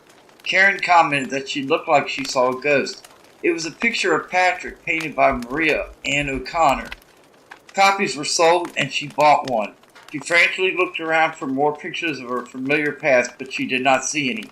Jane asked the director for more information about this artist. She was informed that this artist would have her work displayed here in another week. Jane would take Megan with her to this art show. She made light of the situation, hoping Karen would not continue to be suspicious. Karen and Jane ate an early dinner at a Mexican restaurant that looked out on the water. Jane tried not to show her anxiousness for this night to be over. It was a very peaceful environment, but she was not at peace. It was so good to see Patrick again, even though it was only a picture. Karen talked about how she loved going to different events with her sister. It was a pleasing day for both of them. Jane would be glad to study this painting when she got home. Jane studied every detail of the painting. She was wearing the blue rosary around her neck that Demelza gave him that night at the movies. He was wearing the blue rosary around his neck that Demelza gave him that night at the movies. This meant lots were still alive. This painting, however, was of him at his youth. She took her green rosary out of the drawer that he gave her many years ago when she was dream traveling. It was amazing how much she still cared about him and valued this portrait before her. She wondered if she would ever see him again. She was afraid to explore this possibility and wanted to bury the memory of having sex with him. Megan was busy about doing her gardening. She felt a strong desire to call her grandmother, but she had too much work to do. She would call her in a few days. Megan would soon hear from her grandmother and begin a journey of the past and present, weaving into a puzzle only to complete an ultimate answer. Chapter 11. Jane called Megan to invite her to the art show and informed Megan of all the details. Megan was excited about any mystery they might uncover. Megan felt hopeful for her future and excited about the art show. The night before the art show, Megan was over at her grandmother's house looking at the painting. Megan thought Patrick was very handsome and in awe looking at the rosary around his neck. She knew her grandmother did not tell her everything about the events that conspired because Jane seemed to her to have a painful guilt that went deeper unwarranted by the events told to her. Megan sensed that the time with her grandmother would be short. She wanted to spend as much time with her as she possibly could. It would be a sad day for her when Grandma would no longer be around. Jane and Megan were now at the art show, nervous and excited to see all of Maria's art. There was a painting there of Jane and Patrick together. Jane and Megan were both shocked. Jane did not understand how Maria could have gotten a picture of her. There was also a painting of Megan as a child and as a young teenager. A painting was also presented of an old house, something one would see in the 1800s. Maria did not notice either Jane, Megan, because she was busy talking to other people. There were about 300 people that attended. Jane and Megan would try to find an opportunity to talk to Maria alone. Jane also noticed a painting of Missy, Maria, and Patrick. She needed to know if Missy and Patrick were still alive. There were so many answers that Megan and Jane desired to obtain. Maria did finally notice both of them, and she was in shock. People looked around, noticing the resemblance of the artist's portraits, comparing Jane and Megan to them. Megan could have passed for the little girl's mother. Maria went up to Jane and Megan when the art show was over. She motioned them to come with her into an office that she used when she was there. Jane was about to explore the past, which would change some of her previous beliefs and notions. Maria looked at both of them as if she were looking at ghosts. Maria had no idea of Jane and Megan existing. Her grandparents had obviously kept a great deal from her, which made her feel odd, for she always thought she knew everything about them. They all introduced themselves to each other, and Maria was in shock. Maria would not answer any of their questions until they told her everything she wanted to know. Jane began painfully to tell her everything except about her orgies. This was an ordeal that Jane felt no one needed to know. Maria informed Jane that Missy and Patrick were both dead. They had both been dead 10 years. Patrick and Missy had a daughter named Maria, but she died giving birth to her daughter Maria. Maria at age 15, was adopted by a Frenchman who lived alone.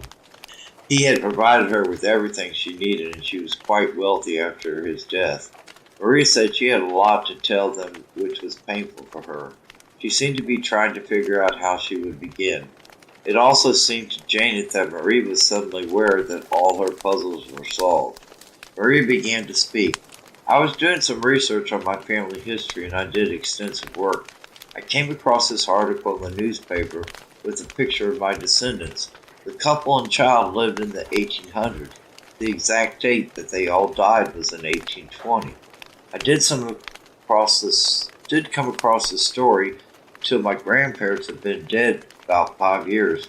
If I had known about this story before they died, I might have been able to save them. Maybe all this was meant to be. The couple lived in that house like in my painting. They had a little girl just like in my painting also. The couple were named Mr. and Mrs. O'Connor, just like my past name. I did not change my name even though I was adopted. The father's first name was Patrick, and his mother's name was Jane. The little girl was named Megan. I did not understand everything until I knew both of your names. The little girl seemed to have a gift of dream traveling, which neither parent possessed. She was only 5 when she began to talk about her dreams. The parents considered her very imaginative and did not take her dreams seriously. She was not allowed to talk about her dream travels anymore to her parents, but apparently she did talk about them to a friend named Missy. Their little girl, Megan, was supposedly involved in devil worshipping, not aware that it was wrong. Her parents never instructed her about God because they felt constrained by church rules and did not really believe in God. Missy was not interested in being involved, and so she stayed away from Megan. Missy looked just like my grandmother. Megan was very angry at her and threatened to get even. Megan grew more hateful as she got older. Her father Patrick molested her until she was age 15. He started molesting her around age 6. She informed Missy that if she could kill her father twice, she would. Missy was very scared because she did not like to hear talk like that. Megan told Missy that she would die in a future generation. The dreadful night came, and the parents were ignorant of their fate. Megan was 15 when she took a gun and shot both her parents in the head. Then she took the gun and shot herself in the head. Maria showed Jane and Megan the article. It was a long article with many pictures. Jane was feeling very grateful to be alive. Maria continued to tell them the rest of the story. It was believed that their house was haunted. Many people who tried to live there heard a little girl's laughter and another laugh which sounded like a devil. It was believed that she would come back to fulfill the promises of future deaths. My grandparents were shot in the same way when I was at a friend's house at age 15, the same age she killed her parents. The same gun showed up that she used to kill her parents. The house is still standing, but has been reconstructed. It is the same house that we were living in. I no longer go to that house because it scares me. The story is that the house will burn down when Megan is at peace. I have no family left, and my mother never did marry. She never did tell anyone who my father was. I would sometimes hear laughter, but my grandparents never heard anything. I heard the laugh of some devil. I just assumed that I was dreaming. I wish I had known the history of that house. I would like to believe there will be no more killings, but as long as that house stands, I can't be sure. Megan, I believe you will be safe since you are an image of her. Jane, it is fortunate that you never did marry my grandfather, for your life might have been taken. Jane could not help but feel scared for all of them. She hoped since her and Megan were believers, they would be okay. Marie had no real beliefs, but was certainly not interested in devil worship. Patrick and Missy had been believers, but now they were gone. The 3 women agreed to stay in contact with each other. Jane was scared, but yet her and Megan were curious to see the house. This was a crazy idea, and it could not be considered. Grandma, this story sure is scary. I cannot believe we are at your home looking at a painting of a man who has been killed twice. I do hope we are not in any danger. I hope you are not in any danger. I have lived all my dreams, but you are still so young. If something happens, if something has to happen to one of us, then I hope it is me." The night ended and Jane prayed very hard for her family when she was alone. She felt very sad for Missy and Patrick. She prayed for that little girl, hoping she could be at peace.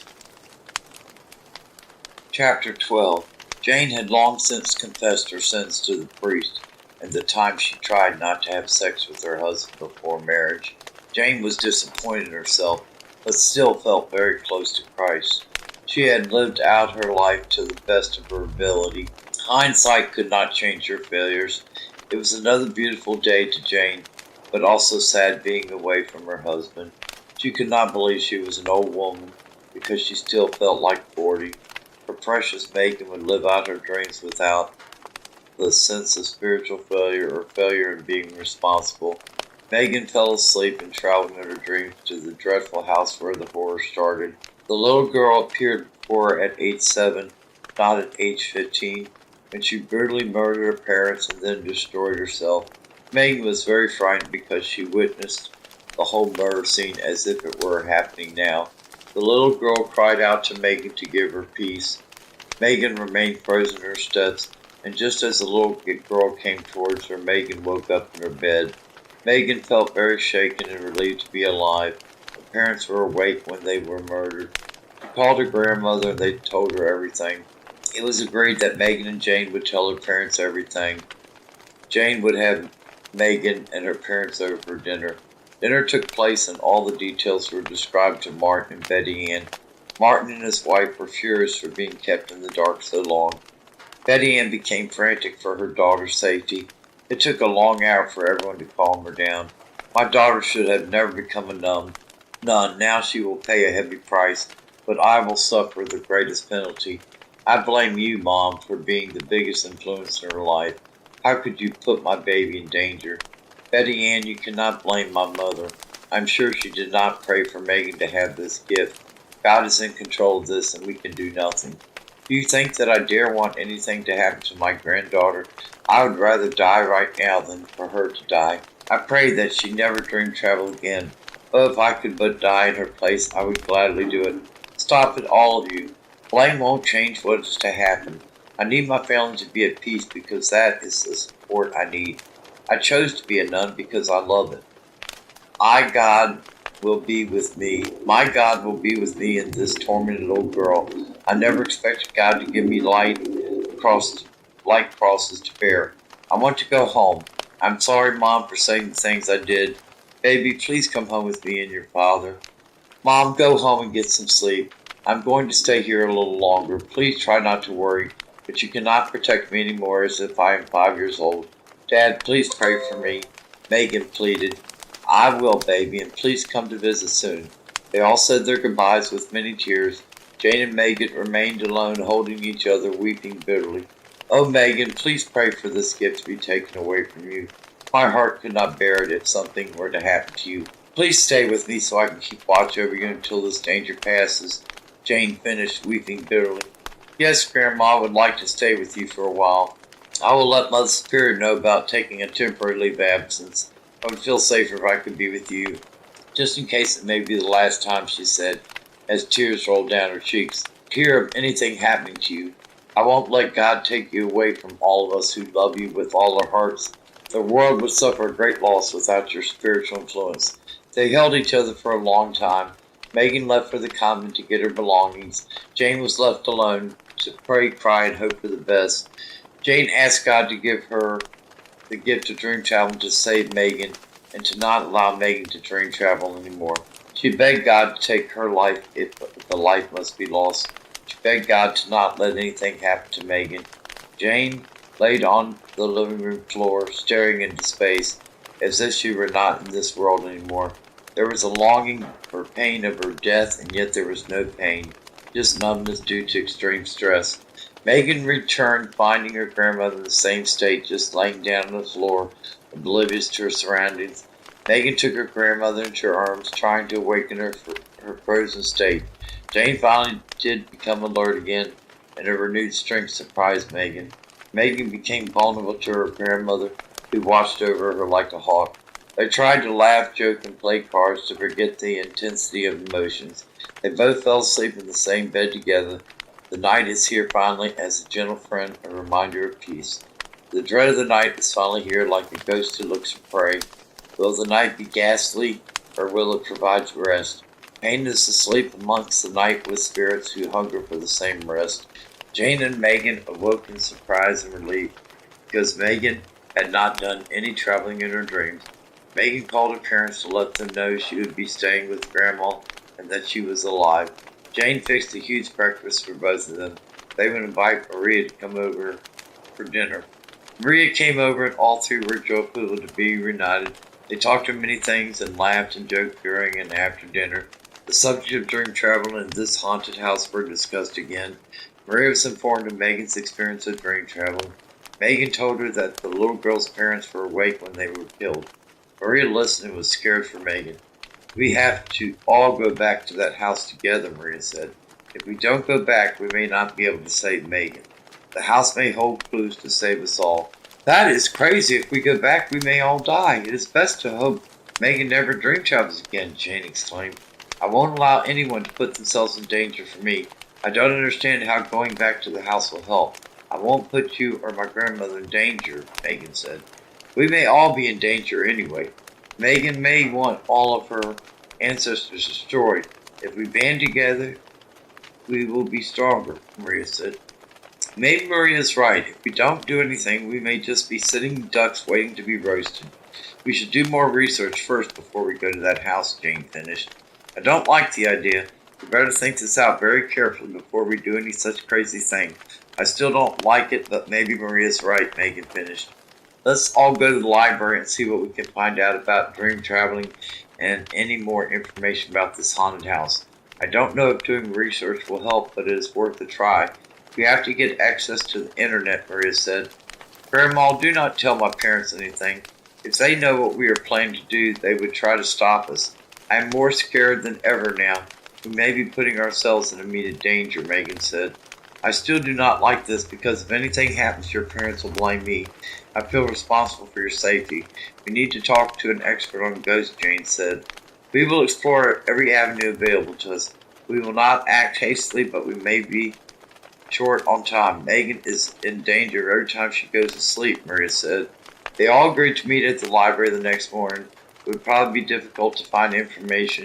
Getting an expert on the paranormal could be too costly.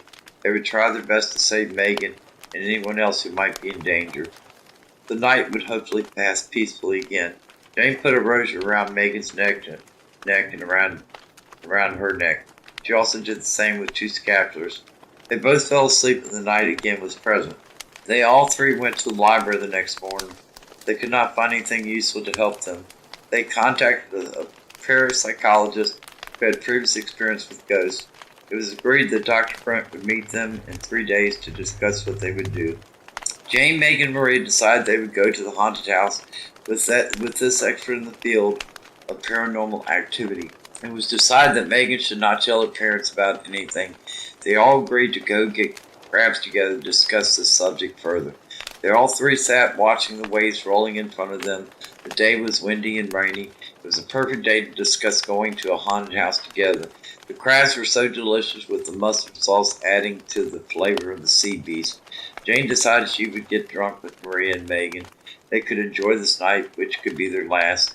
They drank, ate, and seriously discussed the possibilities that could happen to them upon entering this house of hell.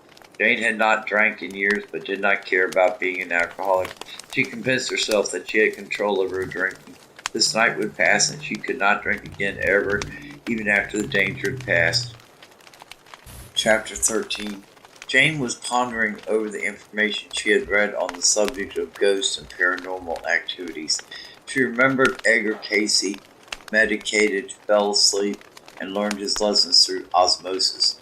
Jane realized that it was here that jokes have been passed on into others in past generations with the same experience. She remembered that many writers experienced cosmic consciousness through meditation. Jane had done a lot of meditating with her focus on Christ, Mary, angels, and many saints. Her main focus was Christ. She had received many messages predicting her future. due to her intense concentration on these answers. She had been in a state of rapture many times like the saints. She did not think she was a saint in the eyes of the world, but through the eyes of God. Was not a saint someone who devoted their life to prayer, improving their soul? Christ was not a saint someone who devoted their life to prayer, improving their soul. Christ was her main focus, and even when she was not praying, she was thinking of Jesus. Many people persecuted Jane with their old notions of the religious type. People tended to stereotype her, containing her in a little box with no way out. People did not understand how enjoyable prayer is and how it does release psychic ability and all. Love and devotion is all that is necessary, having faith and being united in Christ very intimately. Jane mostly felt sad for people who would not explore and enjoy the greatest gift, which is prayer. They accused her of being compulsive, rigid, and crazy for wasting her time. They wanted to know why she was wasting her time when she could have been doing other things. Her mother wanted to know what she was trying to prove. Many attacked her because they did not pray enough. It was sad to her because even though she planted a few seeds, many were planted on unfertile soil. She placed her pearls of prayer before swines. Prayer is what makes saints, but many people see them as born that way. She knew desperation is what brought her to Christ, and she was thankful. It saddens her that she did not do more for Christ. It is sad to her that many see Christians in a bad light. God's name is taken in vain as if it is a new fad admired by many, that is forever. 3 men would be joining Jane, Megan, and Maria on a trip to the house of hell.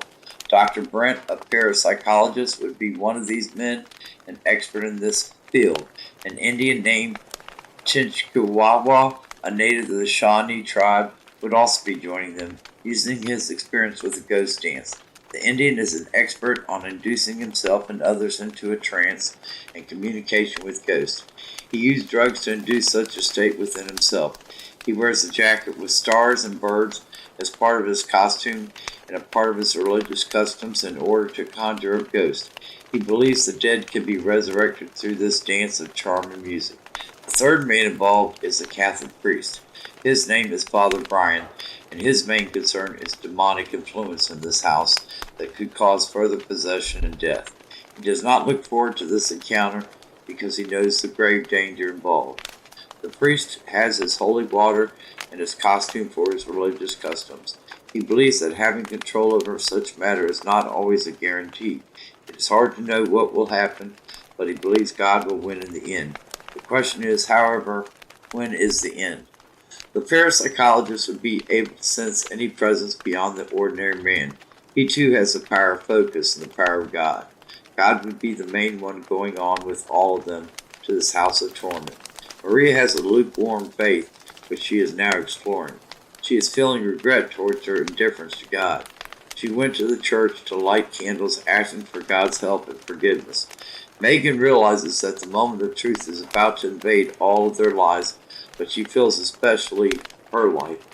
It is a time of fear, uncertainty, and maybe death. She does not want to know the truth, but yet she must know. Megan falls asleep, relying on God to give her strength to deal with this dilemma. Megan dream travels again towards the house. She is standing in the bedroom where the murders took place. She smells a foul odor, that of death. She wishes she could escape, but seems to have been sent there. She sees a little girl glowing, laughing with a hideous laugh. There is another sound of laughter coming from behind the little girl, that of a devil. Megan wants to move, but she is frozen in her steps. She puts her hand on her rosary, which is around her neck. The little girl shouts that nothing will save her. The little girl cries that she needs to be at peace. She utters that it is not fair that anyone else should have peace. Megan awakes from her dream with the lingering smell of death.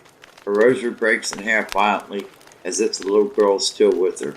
This event would have to be told to the 3 wise men.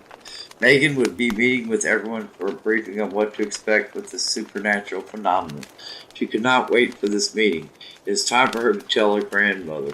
Jane is not scared for herself, but for Megan and Maria. She wished her life could have remained simple. Is simplicity and love too much to want for her family? Jane recalls the death of her husband with a deep sadness, but also a longing to see him again. It is surely time for her to go to be with him. He was the best thing that ever happened to her. Time is lost. Never again will she have certain joys with her husband. Megan is her main concern. She wants to protect her, which is like protecting her son. Megan informs her grandmother about her latest dream travel. They contact the three men, insisting they need to meet earlier. It is agreed for everyone to meet in an hour of the residence of Tinsky for a shorter version of his Indian name. The six of them have come together at Tinsky's house. 3 men and 3 women come to form a circle and a special bond. It is a time of sharing, comfort, and realistic aim towards something that may control them. Wisdom is a comfort in time of danger, but if the circle be broken, then all is lost. The 6 are hovered together, talking low but distinct and strong. These circle are to do battle with themselves and with the force that may take control. The warnings are given in detail on how to handle themselves going into this house. There are many things that can be said of this great event. The conversation was done, and now it was time to drink and be merry. The 6 laughed as if there was no tomorrow. Jokes were told of ghosts, such as the ghost of Dr. Mudd. One would have thought that death was funny to all these 6. They did not seem to be scared or worried. It was as if they were going to a parade. They would go away to pack and leave tomorrow for this house of mystery. The 6 slept in separate beds. They were all in their separate space they called home. It would be soon that all 6 would form one circle. It was getting close, and now they were all on their way by plane to this house in Texas. They all laughed when it was getting closer to land. Danger and doom can make you laugh as if you were better than crying. The laughing made them strong and confident. The 6 ones entered the house slowly but focused. The Indian began his dance of chants, and the priest sprinkled holy water with every step he took. The parapsychologist was in a deep trance, but aware of his surroundings. The 6 were praying all in different way, but still prayer. The incantation could be heard echoing throughout the still house. They all approached the bedroom where the murders took place. Megan, Maria, and Jane were reciting Hail Marys. It was a fight between 2 boundaries of good and evil. It was a line between the physical and spiritual worlds. The 6 saw visions of the murders that took place. The little girl appeared before them, glowing brightly. Laughing consumed the house, drowning out the prayers. The prayers continued, but the laughter was louder. The little girl cried out that she is mine. It was frightful, and Jane clutched Megan. The 6 protected her from the spirit. The girl cried out that God is not just. She screamed for them to cease their prayers, but the prayers continued. Dr. Brent began talking to her, trying to reason with her. He was asking the little girl why she did not have peace. She told him that her father brought this curse upon her. He should not have done his evil deeds, and someone must pay. The Indian danced in rhythm and passion, but with a strong gait and power. Smoke was being sent up by the Indian priest. The parapsychologist continued to talk to the little ghost. Father Brian thought her a little demon. The rituals continued, but the laughing and screaming got louder and louder. The little girl screamed, demanding that they release Megan. Megan was not about to move forward. The circle had not yet been broken. The priest began to use the name of Jesus to ban the evil way. He made the blessing of the Trinity with the chanting melody, harmonizing with the Indians' chants. There was a harmony among all of them, including the Hail Marys, which were harmonizing along with the chants. The parapsychologist was making his humming noises of transcendental meditation. Jane insisted that the little girl not make innocent people suffer. She wanted to offer herself instead of Megan. She was silenced by Megan, and the rest told her to be silent. The little girl laughed and said she would have Megan. Objects began to fly at all of the 6, and the priest motioned for them to leave. The objects were flying, and a book hit Maria on the side of her face. She fell, but was retrieved by the women, helping her to leave this house. The objects continued to fly. The laughter became hideous beyond belief. It was so scary that the 6 tried to proceed faster to get out. The smell stifled everyone, but they continued to move, chanting louder and stronger.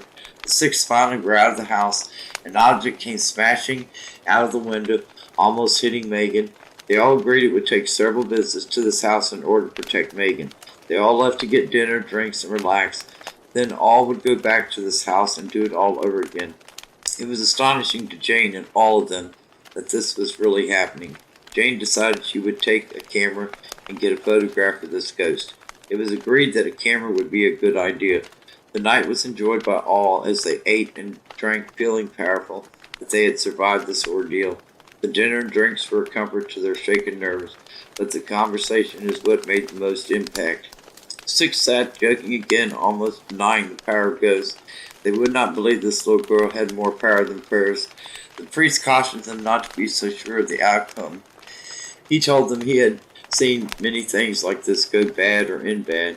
They assured him that they were not feeling cocky but strong. It was a miracle that God brought six souls together who are wise, strong, and pure. Jane was in bed trying to sleep. She was thinking about all her close times with God. It was amazing to her that God gave her life purpose, fulfillment, and meaning. She had, for a long time, had things to do to help her be productive, and it was all due to God.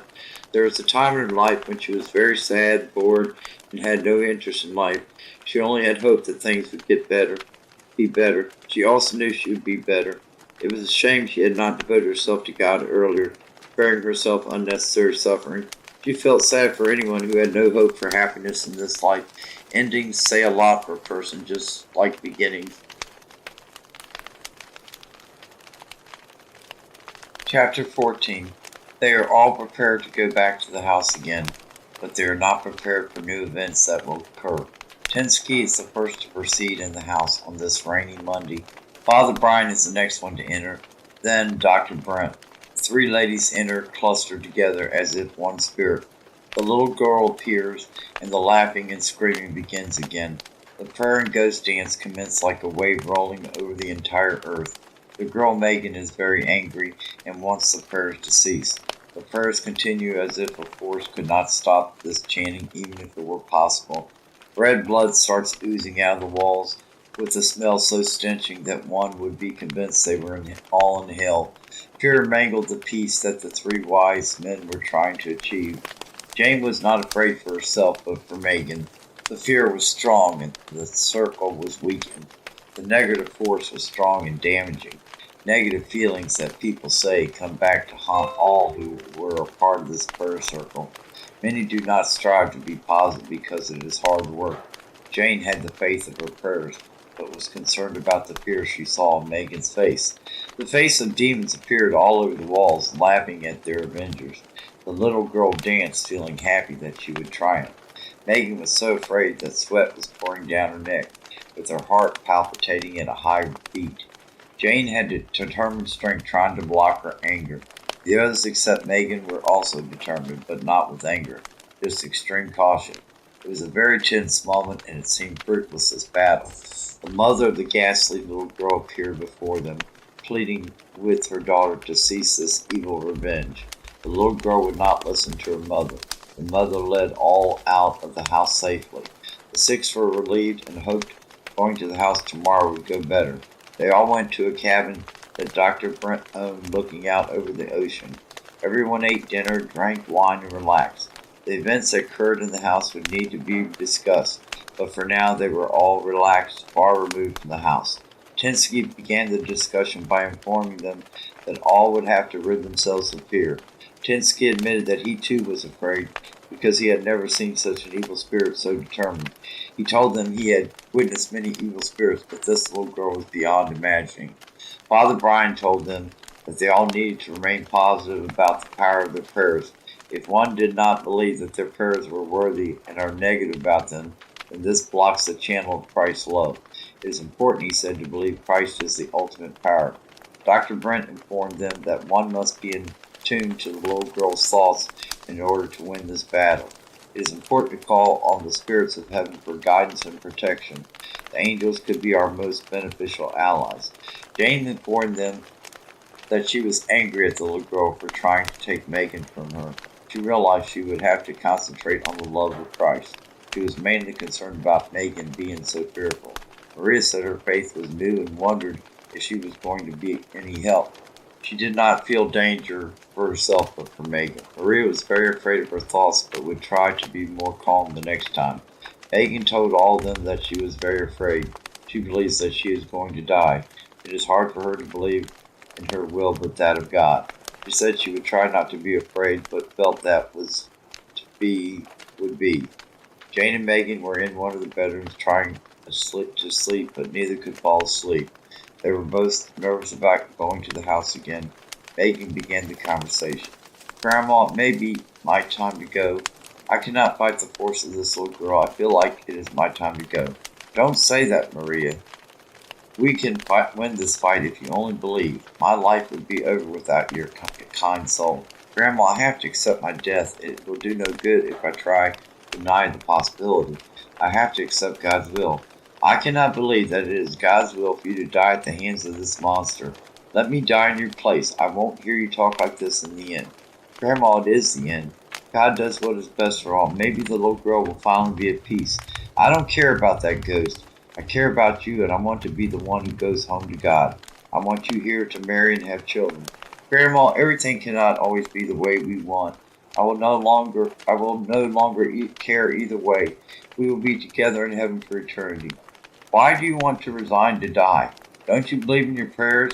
For God's sake, Megan, stop this foolish talk. I'm not talking foolish. I am not your life. You are. Don't try to save me from my demise. Your life is important to all of us. I must go home. It is time. I will try to accept what you are saying, but it is difficult for me. I never saw a little girl like you before that is so precious. I feel you've become what I should have become. Grandma, you have become you. You do not have to feel guilty for anything. You tried your best. I have not had the same heavy trial and temptations that you have had. Grandma, you are so beautiful to me and wise. Jane started to cry, and Megan wept with her. They both held each other as if for the very last time. Megan and Jane said a rosary together before they fell asleep. The spirit had purpose in this house. She will not go away. She is haunting Megan in her sleep. The spirit of truth also has a purpose. One cannot know another except through the soul. Each life is touched by love and pain. It is not for anyone to know that which is real to another. Truth is only seen by God. He knows what needs to be done to touch and change one of his lovely creatures. Everyone is an image of him that he molds to his liking. Pain brings about truth, and then love rushes in to kindle the soul. Honesty to some never comes, and they die lacking the grace of God. It is his purpose to make all anew. Wasting time on a soul who will not see brings detrimental pain to others around her. She is not affected by her words or actions. She believes she is not responsible. It is everyone else who is to blame for her life, including God. God is an open channel that waters the flowers so they can grow. If the flower refuses the sun, then it withers and dies. Each soul is a reflection of the truth and honesty of God. God cannot hide truth nor love. Truth is pain, but it does bring glory. Forget not the mirror that holds your reflection, for it is your key to peace. If you do not see, others will not walk in honesty with you on your journey. The moment comes to us all when we are held responsible and accountable for the way we develop our lives. No one gives us the happiness except ourselves and God. It is time to accept that we are in control of our destiny. We have no one to blame but ourselves. If we are not honest with ourselves, then we are liars. It is time to come to the crossroads and decide for peace and love. The sky holds our dreams, and the pond reflects this hope. Breathe in the air and enjoy the nature that holds you dear to God. Two should be one and both aware of each other's goodness and weakness. No one is blameless. We all have hurt people. We all have loved. Forgiveness is a means that you acknowledge your humanity in others. Do not believe that we are separate. In heaven we shall be one with diversity. This physical plane is the only thing that separates us from each other. Walls keep love out, but also evil that tries to invade our lives. It is necessary to be truthful to one another, even though it may cause division. He came to divide the truth from lies. Once we blamed others for our lot, now it is ourselves that we blame. This should not bring about ultimate shame, but gladness of heart, that we can change and make a difference. It is a time of Christ and a time of prayer. Each journey, each soul is cast down from heaven to walk on this earth as a refuge, looking for shelter. Shelter is within from God. It takes some a lifetime to find out this answer. This answer comes from above. Do not be cast down for long, for you have purpose. It is the time for growth and love. Love is what captures the soul and encourages growth. Do not feel heavy with burdens, for they are only gifts from God to water your soul. You are a flower that needs to grow. The sun will empower you with love and strength. If you were faced with a haunted house or a haunting of your faults, it would be your choices that would bring joy to your life. It is your life and soul if you choose to accept the responsibility. It is your time to stop running, blaming, and complaining. Prayer can give you insight and strength you need to change. Love is the ultimate power that comes from prayer. Right or wrong, compromise must surmise your relationships. We are but children looking for ourselves. It is others who bring to us the truth that we do not want to see. We all lack sight, and therefore our journey of growth never ends. The more Christ becomes, the more faith we can have in our prayers. What decisions do these 6 characters make in this novel? What decisions do you make in order to change and face yourself? It is never an ending cycle, and the circle cannot be broken. The journey is about learning, growing, and this brings about a deeper love for ourselves and others. Everything, including a book, should be seen as used as a tool to learn about ourselves. Pain usually comes from joy before joy for growth. A new level brings a new devil. There will always be new temptations and new conflicts. It does not end with material and lover gains. We get reprise from our pain, but it will come back again. Joy is the ultimate gift we receive as a reward for our perseverance. We eventually reach a level of peace which gives us strength to deal with life in a consistent manner. Just when we have all the answers, the questions change. We become like a rubber band which expands and we view life from both sides or many sides of an issue. We are equal in the sight of God in the sense that He made us all and loves each one of us, both big and small. Hate will never free us, but giving will. Travel the sea of love, and you will always be protected. Do not wish on another what you would not wish on yourself. We reap what we sow. We are no better or worse than another. We have the power to understand, love, and give. We fight our spiritual nature when we go against love. The Spirit is forever searching and giving answers to those who accept the Holy Spirit, lover of truth. Do not doubt the existence of God, for you are doubting your existence. Believe and trust in His love, and this will become your ultimate power. It is almost time to return to the haunted house one last time. Why are you afraid? Do you not believe in demons and hell? Truth is relevant. Some would say there is no God and no hell. Is there hell on earth? Do you make your own hell? Reach out into the darkness to try and find the light. A ray of sunshine or hope is beating at your breast. Do not be in darkness without light. Do not be in the light only to be in darkness. The night is coming like a wind knocking at your door. It is here that you will know the truth. Do not end up alone in your search. Everyone has gifts and something to offer this world. The world is you and me with God. Do not cast out His light, only then to be cast out. Jane and Megan are awakening to a new day. It is this moment they fear, but it will soon bring both relief. They are afraid, but at peace. This moment will not shake their faith in God. It is time for truth and strength. They will not falter from their purpose, even though their feet may stumble. The time has come for the moment of truth. It is time to visit this haunted house. Tinsky feels strong and curious. He has been driven to the brink in his life, but this has made him stronger. He is determined to face anything that is in his power to do so. Father Brian does not relish change nor strength. He only knows that there is no choice sometimes. He wishes he could be golfing instead of dealing with this demon and her rudeness. He finds her to be obnoxious, and he wishes she would just go to hell and get this over with and done with. He has no sympathy for her bad dancing. He does not much care for her breath, which is much worse than that of a chain smoker. Dr. Brent is in love with his brain's gift and philosophy of life. He is getting a lot of fame with this house, and his humility has gone on vacation. He is thought of as a hero because no one else would go into that house. His only thought is he hopes the little girl does not ruin the smell of his good cologne. Maria is thankful that she has a good life, but she hopes to help the poor. She feels changed because of her prayers. She wishes to do good for all the time she did not turn to God. The 6 are all going to have breakfast together before they face this haunted house. The breakfast at the Pedro restaurant is fabulous. They all eat a huge breakfast of eggs, scrambled, grits, pancakes, and blueberry muffins. They laugh and chuckle, commenting that the wind would be hard-pressed blowing away their heavy, weighed-down bodies from breakfast. Dr. Brent is looking at himself in a mirror that he is inside his pocket. Father Brian cannot wait till this is all over so he can play golf without some ugly little mean girl. Tinsky is hoping to visit some of his family at the reservation. Maria is hoping that nothing will happen to anyone. Megan and Jane are resolved to finish what has been started.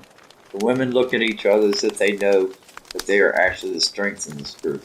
The house is glowing and fierce-looking. They have decided to wait until nightfall before entering this haunted house again. The house is waiting for the fun to begin. They all wait for darkness to come. It is a chilling day, but the night will be more so. They all laugh and joke, trying to forget about their fears. The smell of fear has a unique odor. Feeling is evil in itself. Fear is the ultimate danger. Sadness would be better than fear. The six wait, the night falls, the house is beckoning the six to enter. Now they enter the house one last time. Chapter 15. They entered the house and moved quickly up to the room where they knew the little girl would be waiting. They began their chanting prayers and the house was silent. The silence was chilling and it was so quiet that it alarmed them. The harmony of the prayers grew louder and higher. The laughing began, but the little girl could not be seen. They were hoping that no devil would appear before them, but in that instant the faces on the walls materialized. The little girl appeared more vicious and more determined this time. Objects began to fly all over the place quickly and violently. The little girl came towards Megan, but Jane tried to block her.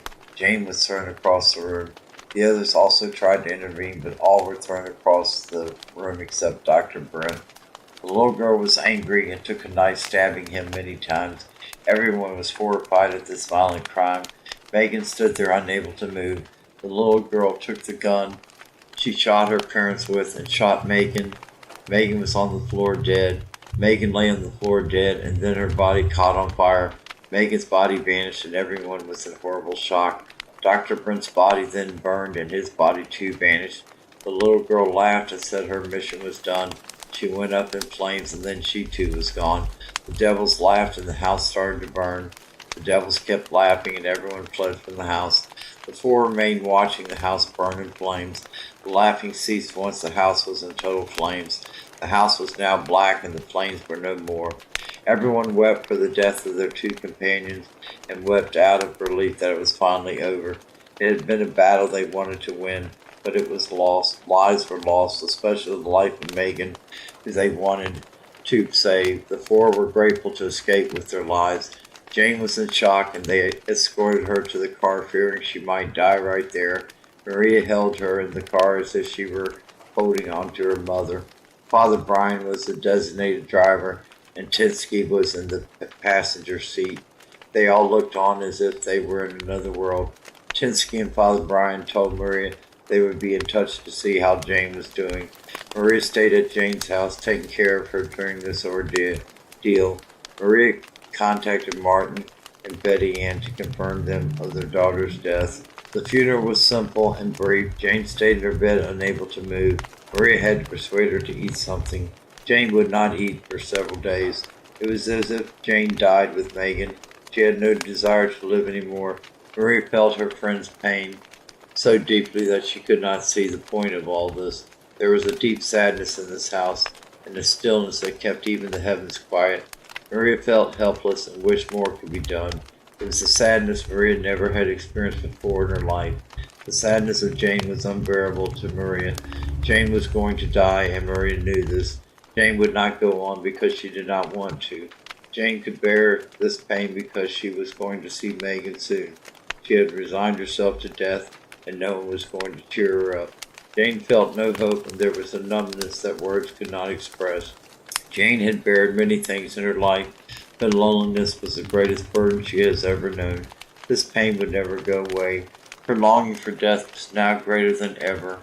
Pain can be so deep for some that they lose hope. Some know when they are ready to die. Why can some bear more pain than others? It is hard to say. Each soul is so complex and their circumstances are unique. Some can be struck with such a force or with extreme burdens over and over again.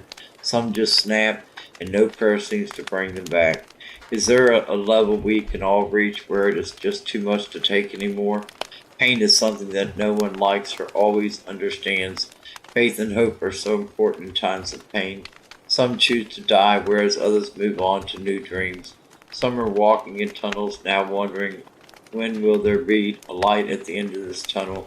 Some walk in the desert, wondering when their thirst will be quenched. Hope is the only thing that keeps them going. Those who go through pain grow humble and dependent on God's mercy. Pain usually makes those of faith stronger. It is not this life that they depend upon. Some have lived their life fully and want to die. Why do some not depend on God? Faith is a safety net for times of trial and tribulation. The real sadness in the world is lack of faith in God. It may not seem that you can go on, but God will give you the strength. Anger and pain can move us forward until we are like butterflies free of bondage. It is this pain and anger synonymous of one another, learning to let go, that gives us true happiness and peace. If we accept Christ, then we accept the joy and pain of becoming new creatures in Christ. Life can be painful, but good can come out of this pain. We hope for the promise of a new day. We all hope for happy endings, but this is not always life. Being a Christian, though, gives you hope for new joys. We can conquer and live out our dreams with prayer. You may be vexed now, but then you will have joy. Each new spiritual level brings about a new sense of pain and then joy. Each new phase of life challenges us to changes. We must change if we are to continue to have peace and joy. If we refuse to change, we refuse the life God intends for us to have. Joy is knowing we have God to renew our strength for a new day. It is heaven that we long for in our hearts. Jane prays to God to have one last dream travel to Knock, Ireland before she dies. She prays that God will take her soon. She prays to all of heaven and Mother Mary. She knows in her heart that Tinsky is gifted in such matters of death and the afterlife. She must see him one more time. He will help make her dreams come true. She will pray hard and long for her last wishes. She must gather strength to prepare her journey to him. He has gifts from his ancestors that she desires. It will be worth the price to see Megan again. She longs to see her husband again. This time they will never part and there will be no pain. It is time to leave her son, but he must not know of her plans. She will get well so Maria can get back to her life. She must not know any of this. It is time to leave this earth and she has a new confidence in her prayers. Time is not lost, but it changes like a vast space. It creates new life and new hope. Stars die and new stars are formed. Space is constantly changing and new discoveries are always happening in this chain of space. Space is that of the spirit always touching new lives. New life replaces the old ones. There is a stillness that constantly evolves, touching the next form. Space is a creation, and the planets occupy their post. Nature and creatures form together this space. This atmosphere is accepted by each new spirit that holds space like a mother. The spirit instinctively knows where it belongs. Nature is a spirit, and it longs for its home. Whales cry out to their God and to the ocean. The ocean is their home, but they know there is another time when they will be free to roam. Everything is combined, but shall someday not be. The whales know this is not where they belong. Every heart and every spirit is part of the plan. The creations are in a different time, but soon all will be free. Home is a space where no time exists. Space is always changing until it reaches its home. The dolphins cry out to the fish, "We will all be free." It is a time of confinement. The space is a frontier of new hopes, but eventually home will come to us all. We are one with nature, but we seem bent on destroying it. We destroy ourselves and those we love.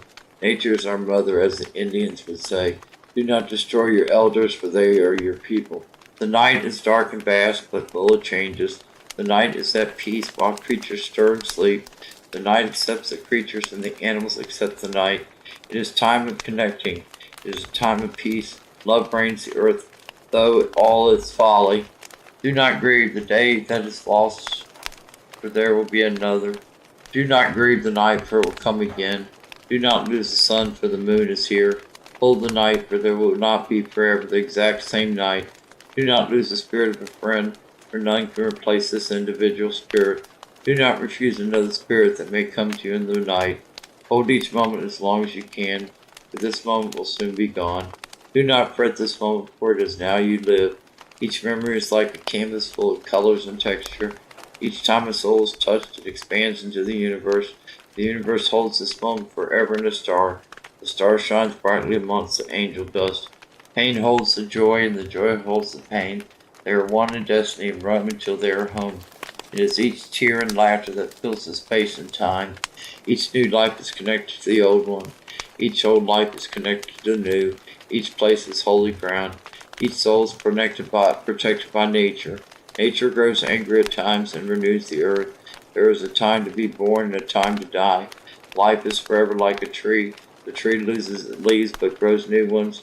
Dogs accept the earth as it is. Lions do not question the fairness of life. Creatures accept nature and nature accepts them. It is a circle that is never broken. This space, this life. Life dies and then is renewed. Angels belong to each spirit and creature leading to their path. It is this connection that unites everyone. Each life adds to the earth as a collection of dust and covers the ground. Angel dust is in the sky, radiating from each spirit. The dust forms new ground and new sky. Each particle is necessary for life to exist. Each soul progresses towards this light of eternity. Every soul is necessary for life. Death is but a passing moment, which is only death to this world. Death is but a transformation into eternal bliss. Death perfects the soul to new heights. Death is necessary to make things new.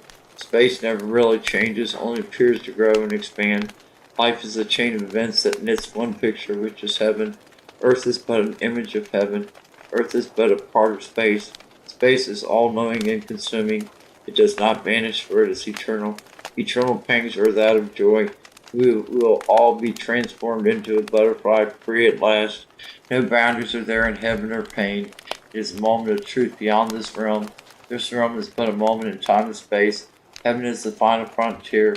It will not die nor change. It is a place we cannot comprehend with our bodies, but with our spirit. Do not be vexed, for this life is but a moment. We will all be free if we choose to be. Eternal is the heart of each spirit. As they make their way across the sky, to the stars and angel dust shall we rise. Her dreams have been realized, and she will sing for God eternally. Maria leaves Jane reluctantly, but knows it is time to go. Jane thanks her for coming into her life, and Maria thanks Jane. If I don't see you again, then I'll see you in the rapture, Jane said. Jane knows what she must do. Her prayers will be answered. Tinsky will help her to make it so. It is time to rise forever. Maria is amazed at her recovery. Jane fixes her breakfast as if nothing has occurred. Maria is very suspicious of her. Jane calls Tinsky and he agrees to meet her. She explains to him what she wants. He tells her he knows and will help her. He tells her that everyone eventually comes to this time in their life when they are ready for the next life. Jane feels comforted by his words as she hangs up the phone. She will be meeting with him soon. She knows that God has always sent her a spiritual guide when she needed it the most. It is time for her to prepare affairs. Her house and dogs will go to her son. She will have to insist that Maria get on with her life. Jane can be very convincing, so she knows Maria will go. She must keep the rosary that Patrick gave her around her neck so she can dream travel one more time. She will wear a wedding ring forever until she dies. It is time of sadness, but mostly joy for her at last. It has been a good life, but now it is time for a better one. She will now see her dad, brother, and other son. She has missed them and now will be with them forever. The most important thing is she will see Christ. Jesus she has loved for a long time. She longs to see him like never before. It is time to go home to be with her true husband. She has felt like his bride for a long time. Jesus gave her life and gave it abundantly. She hopes that everyone will come to know him. She has no regrets on leaving this. The ladies parted and Jane speedily got everything in order so she could meet Tinsky. She looked at her dogs one last time and assured them that it would not be long before they were reunited. She started her car and left for home. She was not afraid to die. She always wondered if she would be ready when it was her time to go, but now she was ready to die. She thought of all the people she had known and felt good about her life. She wished she had done more for others, but maybe the quality of her relationships was enough. She made a difference in her little corner that she was given. She felt loved and forgiven by God. She knew it was her time to go and would be with a friend when she did leave this world. She offered up one final prayer for lost souls. Chapter 16. Jane met Tinsky at his house out in the woods. She sensed peace and power in the woods and in his house. She could feel the lingering of peace from his chanting. She thought she could almost hear the chanting softly. She was not afraid to die. She already wondered if she would be ready when it was her time to go. Now she was ready to die. She thought of all the people she had known and felt good about her life. She wished she had done more for others, but maybe the quality of relationships was enough. She made a difference in her little corner that she was given. She felt loved and forgiven by God. She knew it was her time to go and would be with a friend when she did leave this world. She offered up one final prayer for lost souls. Jane met Tinsky at his house out in the woods. She sensed peace and power in the woods, and in his house she could feel the lingering of peace from his chanting. She thought she could almost hear the chanting softly, like she heard a song even after the radio was off. He made her some meditative tea, he called it. She said she did not want drugs of any kind, and he told her it was not necessary. He showed her around the house, and she was impressed with his home. It was a simple house, almost like a huge cabin. The back glass door had a view of nature like no other view she had seen. There was a fog outside, which made the day like a spiritual movie. She thought the weather was perfect for her plans. She felt so relaxed like never before, as if the whole world only existed here and now. This moment was better than she could have ever hoped. He sensed her being very comfortable, and they sat down to drink their tea. He had many pictures in his home of Indians and scenery. He sensed that their session would go very well. He asked her if she was absolutely sure she wanted to die. She told him that nothing seemed more necessary. She assured him that she had never been so sure in her life. He told her that they would begin soon. He first had to tell her a story that she would probably relate to.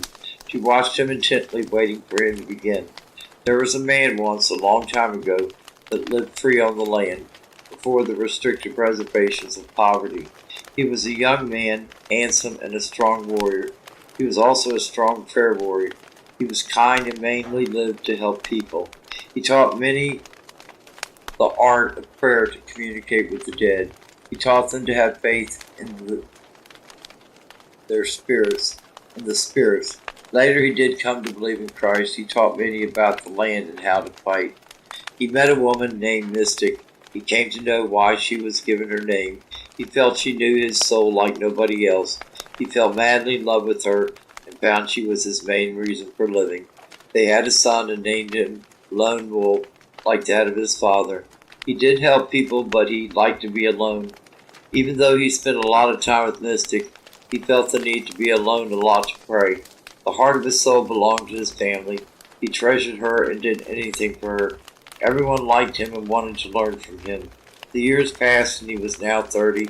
He was out hunting and left his wife and son at home. His son was 12 years old now. He was becoming very much like his father. He returned home to find the home he built burned and his wife and son dead. They had both been shot, and he could tell his wife had been raped because her clothes had been torn to shreds. He got revenge on the white men that did this to his family. He then decided that he wanted to die. He went into a deep meditative trance without drugs, and his tribe could never find him again. They say his body assumed into heaven without him having to die. Are you saying that I will assume into heaven like this man?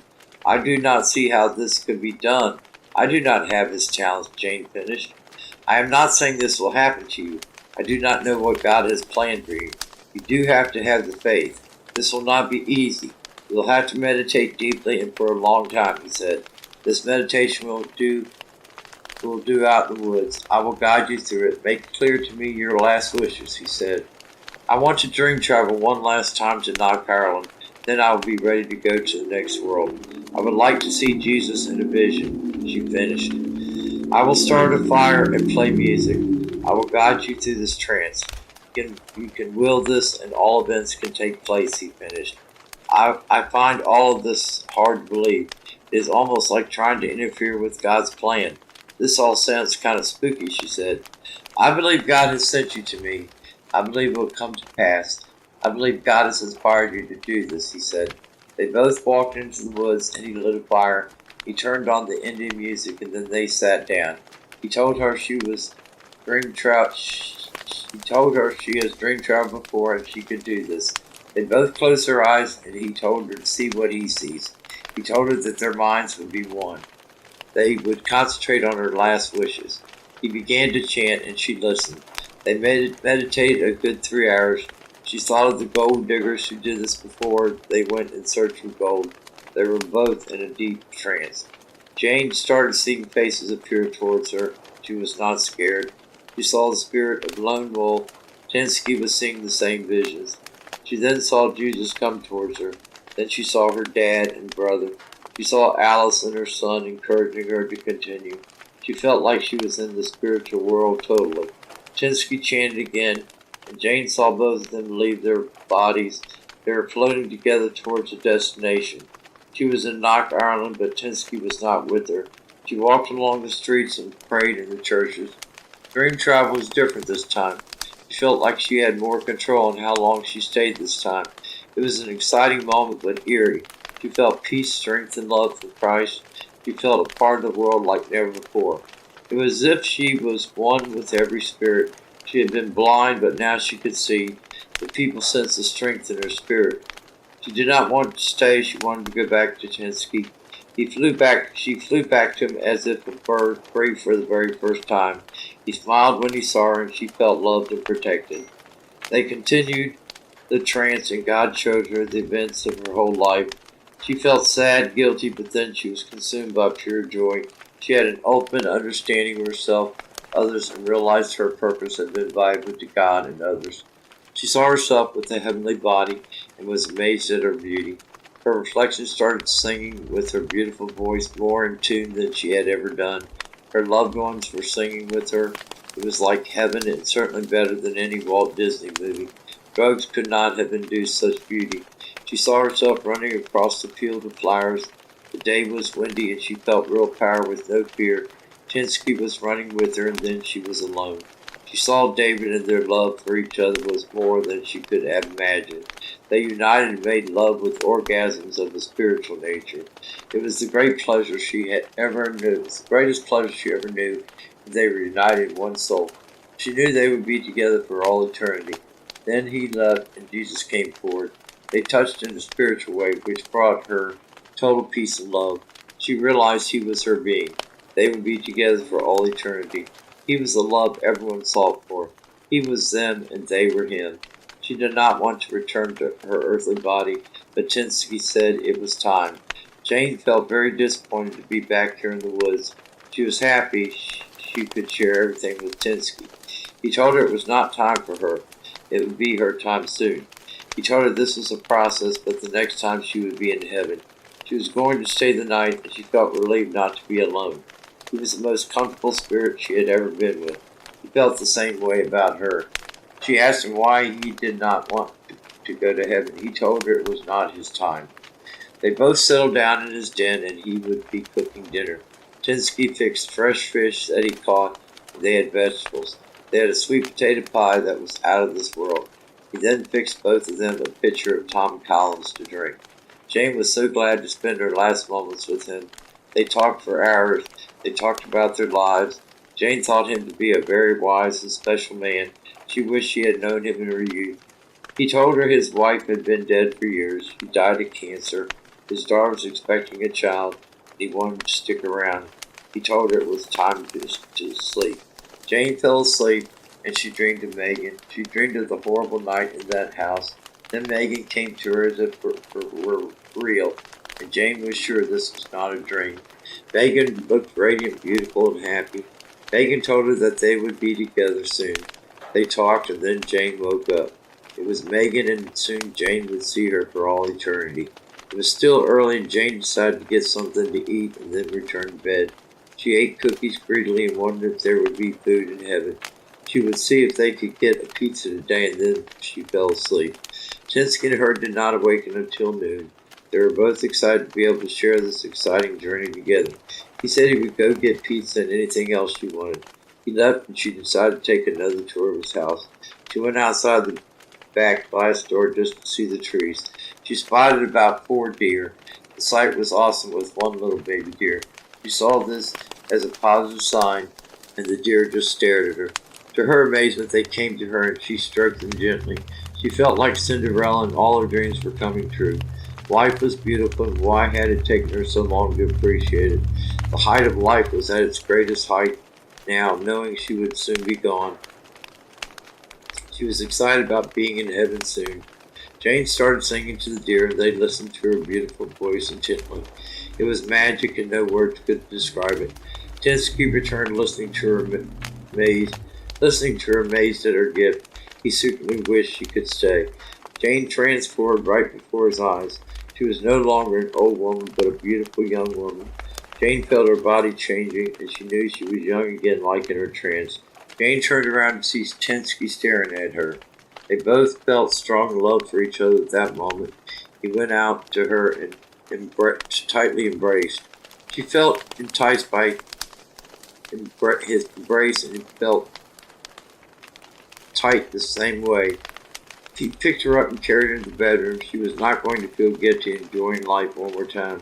He started kissing her, and she felt high. He took off her clothes and began to touch her breast, then touched every inch of her, and she touched his soft, hard body. He started putting his mouth on her nipples, and he could feel her body cringe with excitement. Her nipples were hard, and he could not control his hunger. He began to take off his clothes, and then he lay on top of her, kissing her and smelling her. He was inside her, and she began to groan. The groaning excited him, and he was groaning also.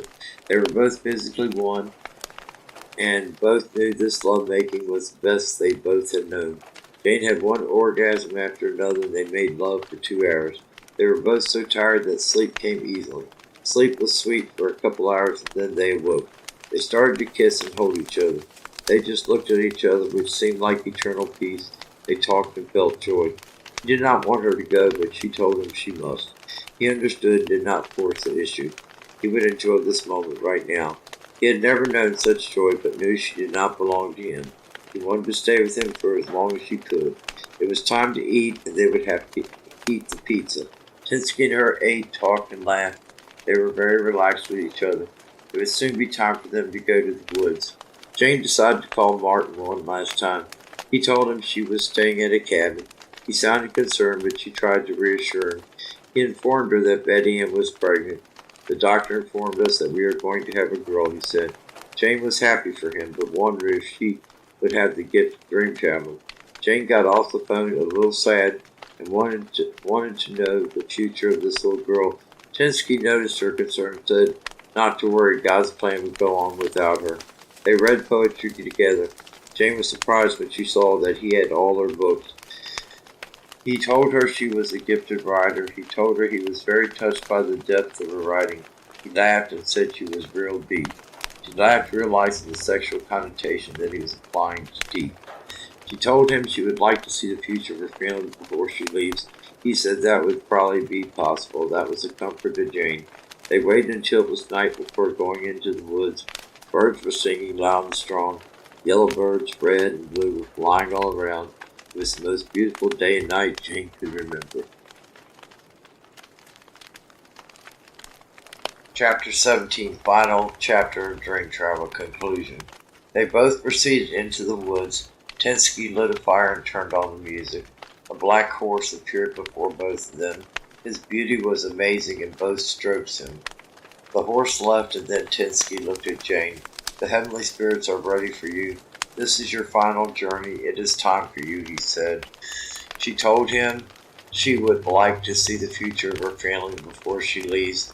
He said that would probably be possible. This was a comfort to Jane. They waited until it was night before going into the woods. Birds were singing loud and strong. Yellow birds, red, blue, were flying all around. It was the most beautiful day and night Jane could remember. They both proceeded into the woods. Tensky lit a fire and turned on the music. A black horse appeared before both of them. His beauty was amazing, and both stroked him. The horse left, and then Tensky looked at Jane. The heavenly spirits are ready for you. This is your final journey. It is time for you, he said. I am going to miss you. I could not have done this without you. I'll be glad when it is your time of joy, she said. My time will come soon enough. You have added to my life, and I will never forget you. This life is but a road that leads us to this final lesson, he said. You have given of yourself to this world. Some of your lessons have been hard, but it is worth having the wisdom. Your love will never leave. Your love will remain a part of this universe. It cannot be blotted out. You have chosen life when many choose death. Death is a judgment many place on themselves. It is hard for them to see freedom of spirit for their lives. A person can block the love channel of Christ by hate, revenge, judging, and limited vision. It is your time for life because you did not block the love of Jesus. You opened up your heart and mind to Him. You tried to do His will. You drew close to Him when many would not. Now it is time for the trance to begin. You shall have God forever. Look out after us all who truly need your guidance, he finished. Tinsky began his chanting, and both were focused. They were listening to the music lead them deeper into a trance. They were in a deep state now, after 3 hours of meditation. Jane saw her son and his wife very happy. They named their daughter Megan, and she would have the gift of dream traveling. Her life would be joyful, and there would be no scary events for her. She would help a lot of people find Christ. Jane was taken to hell where many were in torment. She was thankful that she knew none of these lost souls. She knew their torment was great and wished she could release them. She was then shown how her prayer saved many souls. The souls in purgatory were very thankful to her for being released. She wished at that instant she had prayed more. She asked for God's forgiveness and felt bad for her neglect of others. She saw the enemy and he was sad. She was not afraid because she knew she had won the war. It was sad to her that hate existed at all. There would be no such thing as jealousy if all were close to God. She left and went to heaven. Tinsy came out of the trance and realized she was gone. She had assumed into heaven because she had the faith to do so. God gave her this gift due to her sacrifices she made for Him. Jane had talked to God when many others would not. Some would never know this intimacy. Jane had become an open channel for Christ. Tinsky looked up into the sky, and a sadness of loss came over him. He wished he could have gone with Jane. The fire was dying out, so he rekindled it. He wanted to stay here and just look up at the stars. The black horse came to him again, giving comfort. He felt blessed to be a part of this great event. He only had been through this several times, and the last time was with his wife. He missed his wife, but knew they would be united again. The night was cool and still. The horse stayed with him all night. He looked up at the stars and saw many shooting stars. He saw stars move across the sky, and the moon was a bright red. He wondered if others saw this red moon. The moon started changing colors. The moon turned many colors, including purple. He felt that the beauty was for him alone, done by God to bring him comfort. He was amazed at the beauty and felt the love of God. The stars were the brightest he had ever seen. Jane was really gone, and he was alone. The horse stared at him as if he knew the Indian soul. The man and the horse were alone with the sky. He awoke the next morning and called Martin to let him know his mother was gone. Martin had a dream about it and was happy for his mother. Tinsky got off the phone and would have to go on living life the best he could. Jane was gone, and someday Tinsky would know this joy of being home. He felt very sad for the first time in a long time, since his wife left the same way as Jane. His life would never be the same again. He did not want to believe that there would be souls that would never know this joy. He just could not grasp the idea of hell. He would like to believe that we all get this reward just for living life here on earth. The haunted house became a joy for some at the end and a nightmare for others. The burning house that dreadful day no longer stands. The little girl no longer haunts this earth. Maria still paints, and sometimes the spirit of Jane helps her paint scenes of Jane's last visions before she left this world. Maria had dreams and knows Jane is with her. Maria will stay close to Jane's family. The seeds of love are forever present as the chain continues. Jane has left her legacy of love. It will continue for all eternity. Jane did get a picture with her camera of the little girl and the devils. Maria gave the pictures to a museum. The pictures to this day laugh, and people can see the pictures come to life. Maria started to paint and heard Jane speak to her. Please go to Tinsky and spend time with him. He is very sad and alone, Jane finished. Maria did spend time with Tinsky, and they got married. Maria had a laughter, and she named her a daughter. Maria had a daughter, and she named her Jane. Maria considered Jane family, and her daughters too has the gift of dream. That's the end of Dream Travel. Next will be One Miracle of Love, Chapter 1, but it will be actually Chapter 18. Chapter 18. This is actually prologue and Chapter 1 of One Miracle of Love, but I have to go along with audible for the chapters. Prologue. Her memories of her childhood are gone, but not forever. Gone like the night in a windstorm that never occurred as far as she was concerned. Her memories were fantasy-like beautiful flowers before her eyes, and the moon glistened in the night, covered by obscurity, like clouds and fog blocking her view of truth. It is not safe for her in this truth, but only fantasy has helped her to survive. Everyone has had parents like her. Surely everyone has had a dad that is gentle, brilliant, funny, and compassionate. A mother who is loving and strong. Had is the key word here, for her parents are not in her sight. She knows not one detail of their love for her, only in her dreams. Life is promising to her as she stays focused on her dreams and refuses the truth, like time ticking on an hourglass, with sand continuing to sprinkle out the path before her. Truth is not pleasant to her, for she refuses the sight, but coddles her fantasies with much delight. It is time, she says, to move forward towards love, but she knows not its color nor smell. It is not in her sight until she reaches backwards from whence she came. The blindness of the night is upon her. Night is a fear for her, and she knows not why. It is hard for her to fall to sleep with all the goblins who hold her tight. Someone loves her, but she knows not who or why. It is a faded memory that holds her tight in the night. One miracle of love has brought her here. Her memories are faded, but will be relived at the right moment. It is puzzling to her how life can be so vague and hidden from her amongst the immense pain. Pain is all she has known, and even though the memory is faded, the final traces have touched her soul. Residue of faded memories have broken and grasped her heart. Those in hell can see much that most do not see. The hell she has lived not many can tell. It would shock anyone, especially her, to actually live in hell and be reborn. The moment of truth will come to her, she will be set free forever. It is a path of stones and black brush. The thorns are hidden in the night. Do not think one knows all pain nor joy. One body of God joins all lost souls. A path is given and taken to reach a destiny. Guided, we all have a part in the puzzle of life. It is a time of false peace for her, but true peace will come. Chapter 1. The negative of sin must be first experienced before the virtues can excel. It is a lesson for all, but those who far live in hell to excess shall be truly joyful when they have survived. There is always exceptions to every rule. It is time for her to sleep. The nightmares of her sleep are intense, but she does not remember them. She has never sought help because she does not know the truth of her life. It is in sleep. If she could remember, she would not want to sleep anymore. It will be morning soon, and like all mornings, she feels ejaculated with joy, but empty. Empty out these memories so she does not have to feel. It is time for sleep. Sleep, child, for the dawn is coming. Maureen Carroll is an artist who knows well that her talent far exceeds most. She could copy Rembrandt and no one would know it was a forgery. She has made some money, but she is not famous like her desires. She is still in a deep sleep about her life, but will soon awaken for the trials. She lives in a small town in southern Alabama. She loves the country and does her best work here. She has a house and makes enough money from her paintings to pay the bills. Her bedroom window has a view of the lake where she goes a lot to draw. She is 25 years old now and has been living in this house for 5 years. The rest of her life is vague, and she chooses not to remember.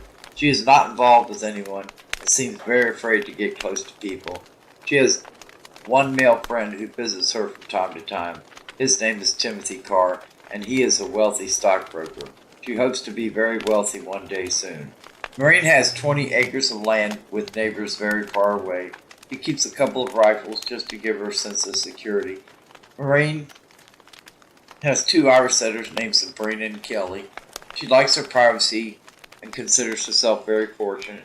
She only believes in the moment at hand and does not allow herself to think of the past nor future. I sit here dreaming of powers I cannot possess. I do not know time in this place, for it is a haven to me. I feel very hopeful for my life and liberty. It is a time of true independence for me, and no one to tell me how to live. My talent shall nurture me through the dark, but loneliness does not grasp me. I am content in my abode, which gives me peace. The many flowers inside and outside of my home provide fragrances to overwhelm me. It is an immense high to me to be a part of nature and have one with it. I would like to know how to talk to it so it yields to my every wishes. I do not give God much thought, but he seems to be here when I look at the beauty of nature. I do not try to contact the dead as some would do, for I would not know who to call upon. Something is calling me or someone, but I do not know what or who. There is something missing in me, but I am afraid to know. I have always painted faces and scenery, but now I feel compelled to paint the dark side of my nature. It is odd, but I feel like playing scary classical music before I proceed. My life needs a change, and so shall it be. Productivity to me, no matter what I am doing, gives me a sense of purpose. I shall walk out into the sunshine and begin my work. The days go so quickly because I really enjoy painting. I do many things, but painting is my greatest pleasure. I have got the music on, and violently I paint. I am driven to paint weird scenes, but I know not why. The dogs are out roaming the land as I continue to paint. I am listening to Bach as I paint a troubling scene. There is a woman in a big trash can with dead babies thrown on top of her. Somehow this scene seems familiar, but I do not know why. This painting is one of the best I have ever done. The painting is so realistic and troubling. I would slow down on my painting today. I was painting 4 a day, but one would have to do for today. For some reason I was exhausted, as if I had been emotional for hours. I felt very emotional and frightened, as if I had seen a ghost. I walked on my land until I came upon the dogs. We played and traveled quite far. It was near 3 p.m., and I decided to feed us all. Timothy would be coming over about 7, bringing pizza and dessert. He always checked up on me as if he felt responsible. He was like an older brother and a guardian angel in one person. I decided to read until Timothy arrived. I was reading Rebecca by Daphne du Maurier. I could get lost in a book and never wish to be around anyone. I was lost in another world, educationally enlightened by the talent and creativity of this author's poetic sense. Manderley sounded like a wonderful place, and my abode here was about as close as I could get for now. Having so many servants in one house I thought might bother me, for I would terribly miss my privacy. I did feel a sense of jealousy to be able to live so well. He quickly smiled as if to cover a deep, dark secret. This was the first time I felt he was hiding something from me. I suddenly felt I knew not him nor myself. I wondered if this painting came from my deep buried subconscious. You are extraordinarily gifted, and I can help you get the pay and recognition that you deserve. People would love this painting. It is strangeness that people find so fascinating. They prefer the unknown to discover hidden secrets, he finished. I know with your connections that anything is possible. I will employ myself busily until I have a collection of 20 paintings. I do hope you really like this dark side of life in my painting, because this is the direction my art is leading me, I finished. It is this path that you are taking that just may make you the star. The weeping willow on my property beckoned to possess me and could have had me crying all day. The weeping willow was such a beautiful tree, having the talent to bend with the wind. I was a weeping willow, but did not have the courage to face my fears. Timothy arrived, and I was ejaculating, feeling very jocular. "Oh, you seem forlorn as usual," he said. "I do not know your secret of joy, but when I do, you can feel proud," I stated. "There will come a time of joy for you, that I can be sure of," he exclaimed. "What have you painted today, my dear?" he said. "I don't know if you will like it, but come see." I proceeded. I saw a look of horror upon his face when he first spied upon my painting. I had never seen him so shocked, scared, and bewildered. It was as if he was afraid I knew something that he knew. "Good God, where has such an inspiration taken you? I do hope you are not losing your mind being alone so much. I did not realize that you and Stephen King were bedfellows," he finished. He was from England, and I learned to talk proper from him. He was very responsible for the excellent education I possessed. People would chuckle when they heard us speaking. We both were involved in a variety of groups, and our jobs took us many places. "Good God, sir, must I always be so conventional? I need to explore everything to become the best. Do not worry so, for one would think you know this woman in the painting," I finished. "Let us go outside and drink a few cheers to your definite success. I need to relax before I take a plane to visit my aunt," he finished. I did not certainly esteem myself to be the greatest. If I could just make plenty of dollars and be well liked, that would suffice. My Uncle Timothy, I sometimes called him, was a bit enthusiastic when it came to my gift. It would be time for both of us to relax since my work was just beginning. We joked and laughed all night. His humor always kept me in good spirits, and I always felt revived when he came for a visit. He was the only comfort I knew, with my social circle only consisting of him. I hoped maybe I would be ready to expand this social circle in good time. Night had fallen, and I could not sleep right away. I stared at the painting, suddenly feeling very queer and sick. I tried to remember my life, but I could not remember anything. Why did Uncle Timothy know about my life? I did not want to know. Little did I know that eventually I would remember everything. The dogs lay on the bed beside me, and we all fell into a deep sleep. It was about 5 a.m. that I awoke from a nightmare. I dreamt that I was half wolf and half woman. The dream was very frightening, and it took several minutes for me to slow my heart rate down. The dream seemed so real, as if it had some meaning to me. The dogs heard me scream, and I had to stop them from barking. "Hush, Sabrina, hush, Kelly," I said. "It's okay, girls, I just had a dream. You are my darling babies. Mommy is all right." I petted them, and we kissed each other. This dream would be my next painting. I'm sure the symbolism of the dream has great meaning. It would be great if I could just dream about my next painting. Second thought, I have no desire to wake up from another nightmare such as this one. I decided to start my day early and maybe take a nap later if necessary. It is hard for me to go back to sleep once I'm awake. I walk down the flight of stairs to put on the coffee. I feel so grateful every day I wake up just to be alive. I feel so proud of my house because I kept it so clean, and I did a nice job decorating every room. I love looking out of the window, viewing all my land. This home may be small, but it's all mine. The kitchen is all done in blue, including the shiny blue tile floor. Everything is done in the 1800 time frame. My house is full of antiques. I do not know much about the history of this house, but maybe I would do some research. Living in this house makes me feel I'm living in a different time. I have always felt more connected to the dead rather than living. Maybe it is because my connections to this world are so few. I do not have pleasant feelings of people I have known, but yet I can remember nothing. I have finally escaped from this world, but yet I do not know from who. This vast land stares at me as if trying to warn me. I feel a sense of impending doom about to come upon me. Yes, I cannot indulge myself in these feelings. I must busy myself so my mind does not give way to negativity. I enjoy my coffee and cigs, but must eventually give them up. I enjoy the peace of the morning before I start my day. It is a time of reflection and a time to plan. I would go to the library to research out information on this house. I would also talk to a real estate agent. I listen to the music, conversations with God, while soaking in the bathtub. I wonder if everyone else treasures moments like these. I realize some do not have the time, and still others do not have money or luxury. I look on the computer, and finally, after hours of searching, I find what I'm looking for. The house I live in dates back to the 1700s. The librarian brings me 10 books about the history of this house. I continue to read articles on different families that have lived in this house. The last woman who lived here was single. She was Catholic and died in my house. Her name was Patricia Lang. I realize that I have no religion and no God. I've been here for several hours and will have to come back later. These 10 books will keep me rather busy. I would first have to do my painting before reading. I decided to go to the diner to eat lunch before I start for home. There was a new thrill and purpose for me now. I get this way every time I find something new to do that interests me. An older woman about 60 wants to know if she can join me for lunch. I do not know her and I feel a little bit uneasy. She sits down and begins to talk. "My name is Alice. What is your name?" "My name is Marie." "I always eat here alone. I thought it would be nice to eat with you."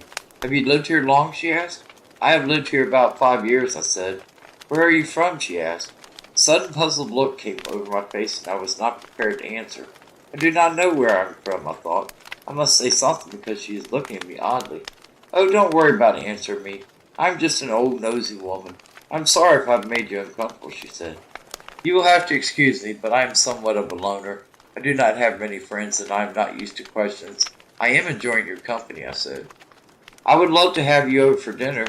Here's my phone number so you can call. Don't be shy, I'm quite harmless," she said. "Thank you, it would be nice to have another friend. I will call there very soon," I said. She left and I was sitting there wondering where I was from. I did not want to know, but yet it was uncomfortable not knowing. I returned home hearing the phone ring. "Hi, my little darling. I want you to meet Ross Campo, who will be willing to sell your paintings at a high price." "When can you meet him?" he asked. "Could I meet him in a couple of weeks? I have a lot to do around the house. Should I dress up for the occasion?" I asked. "How about the 25th? We will have dinner at his house. He is quite wealthy and even has servants." "He is not married, my lady," he said. "I do not need a date right now. I just need dineros. Uncle, do not worry about my love life, I said. My dear, someone has to worry about you. It is not healthy for you to avoid honey. It is what makes the world come to life, he said. Uncle, there will be plenty of time to suck the nectar, but for now I want the money tree. I do not want to be involved, I just want to paint, I said. I will leave the subject alone for now. Life is very short. When you grow older, it will be easier for you to appreciate this. I will see you soon, and do not grow cobwebs around your heart, he said. I will be fine, Uncle. My heart is beating very fast at the thought of more money. Goodbye, Uncle, I said. I felt very hopeful and grateful for my uncle. It was time to get started on my painting. I was anxious to get to my reading. The painting was done, and I felt very accomplished. My uncle would get more of a shock this time, seeing my real self. I would now be able to eat, walk the dogs, and begin my reading. The very first family that lived here was also Catholic. It was Mr. and Mrs. John Theodore. The wife's name was Elizabeth. Their boy was named David, and their daughter was called Tabitha. Reading about these descendants in my house kept me very intrigued. I felt their spirits reach out to me from beyond. I felt so connected to them that it was hard for me to put the books down. Elizabeth was an artist like myself. Her paintings reflected her home the way it was furnished. There were also several paintings of her family. Someone did a portrait of her also. Seeing them for the first time and these paintings added to my affections for them. I had to go to bed for it was late. There did not seem to be enough time in the day for me. I could not wait to get up and start all over again. I fell asleep and did not wake up until 11 a.m.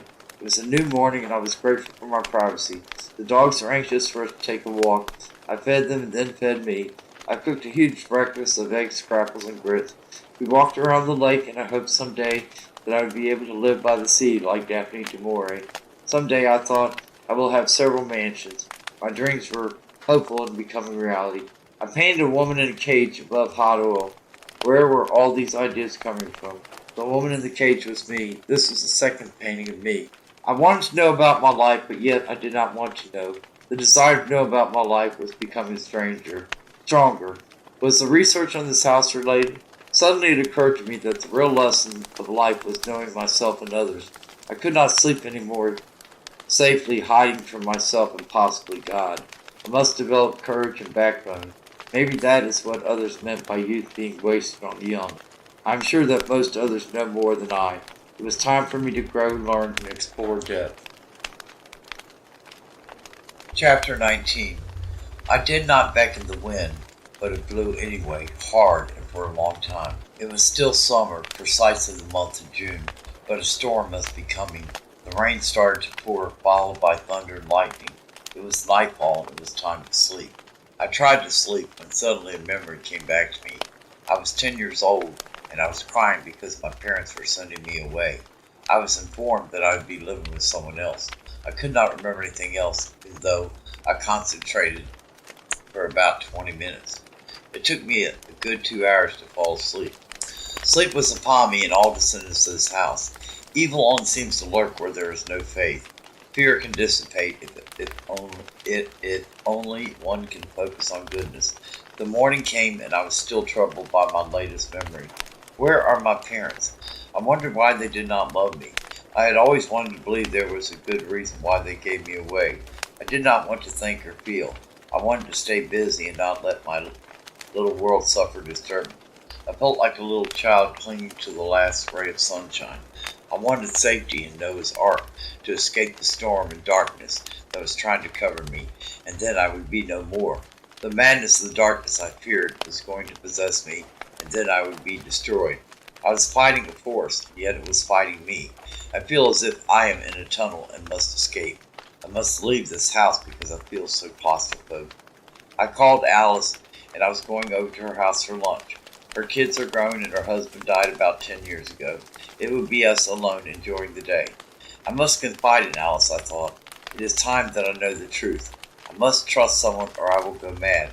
I do not trust myself. This would have to be rectified. I made pierogies with cheese and potatoes. Here is a salad and baked potato. Do you cook much? She asked. I cook a lot, but I have never made pierogies. You will have to instruct me on how to cook these. These are so good, I said. They are a lot of work, otherwise I would make them more often. I make my own ravioli noodles as well. I cook a lot of Greek food. Do you like Greek food, she asked? I do not know that much about it. I'm sure you would enlighten me on a lot of things. What hobbies do you have? I asked.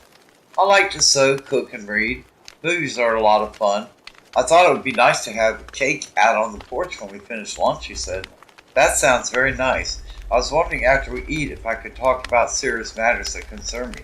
I need a friend desperately to talk to, I stated. You can talk to me about anything and it will go no further. We all need a friend we can trust. I do not try to control others and I am very understanding, she finished. You seem very easy to get along with, for some people can be nasty and competitive. It seems most want to feel superior rather than equal. I do not have very good feelings about most people, I emphasize. People are like wine. They get better with age. There are usually only a few people we can get close to. Most people are not much interested in progressing in spiritual matters. It requires a great deal of honesty and acceptance, she said. I am afraid that honesty about my life will be very difficult. I know I have suffered, but I cannot remember much about my life. I do not have any faith in God, I finished. It may take you some time to get honest and find God. It is a process, and you are still young. The more you share it with me, then it will probably be easier for you to remember, she said. I felt uncomfortable telling you where I was from, because I do not remember. I just recently had a recollection of my parents giving me away. I do not remember anything else about my life, I said. She looked at me with deep concern and compassion. She did not pressure me, and she was very accepting of me. I felt that if I had a mother, it would be someone like her. We talked of many things, and she knew it was not time yet to talk of my life. We kept the conversation light, and we laughed a lot. I felt completely safe with her friendship. She did not seem to me judgmental, and her gentleness put me at ease. I left her house feeling very cared about and accepted. I got home and decided I would try to paint. I walked out towards the lake with my painting material, and the dogs followed.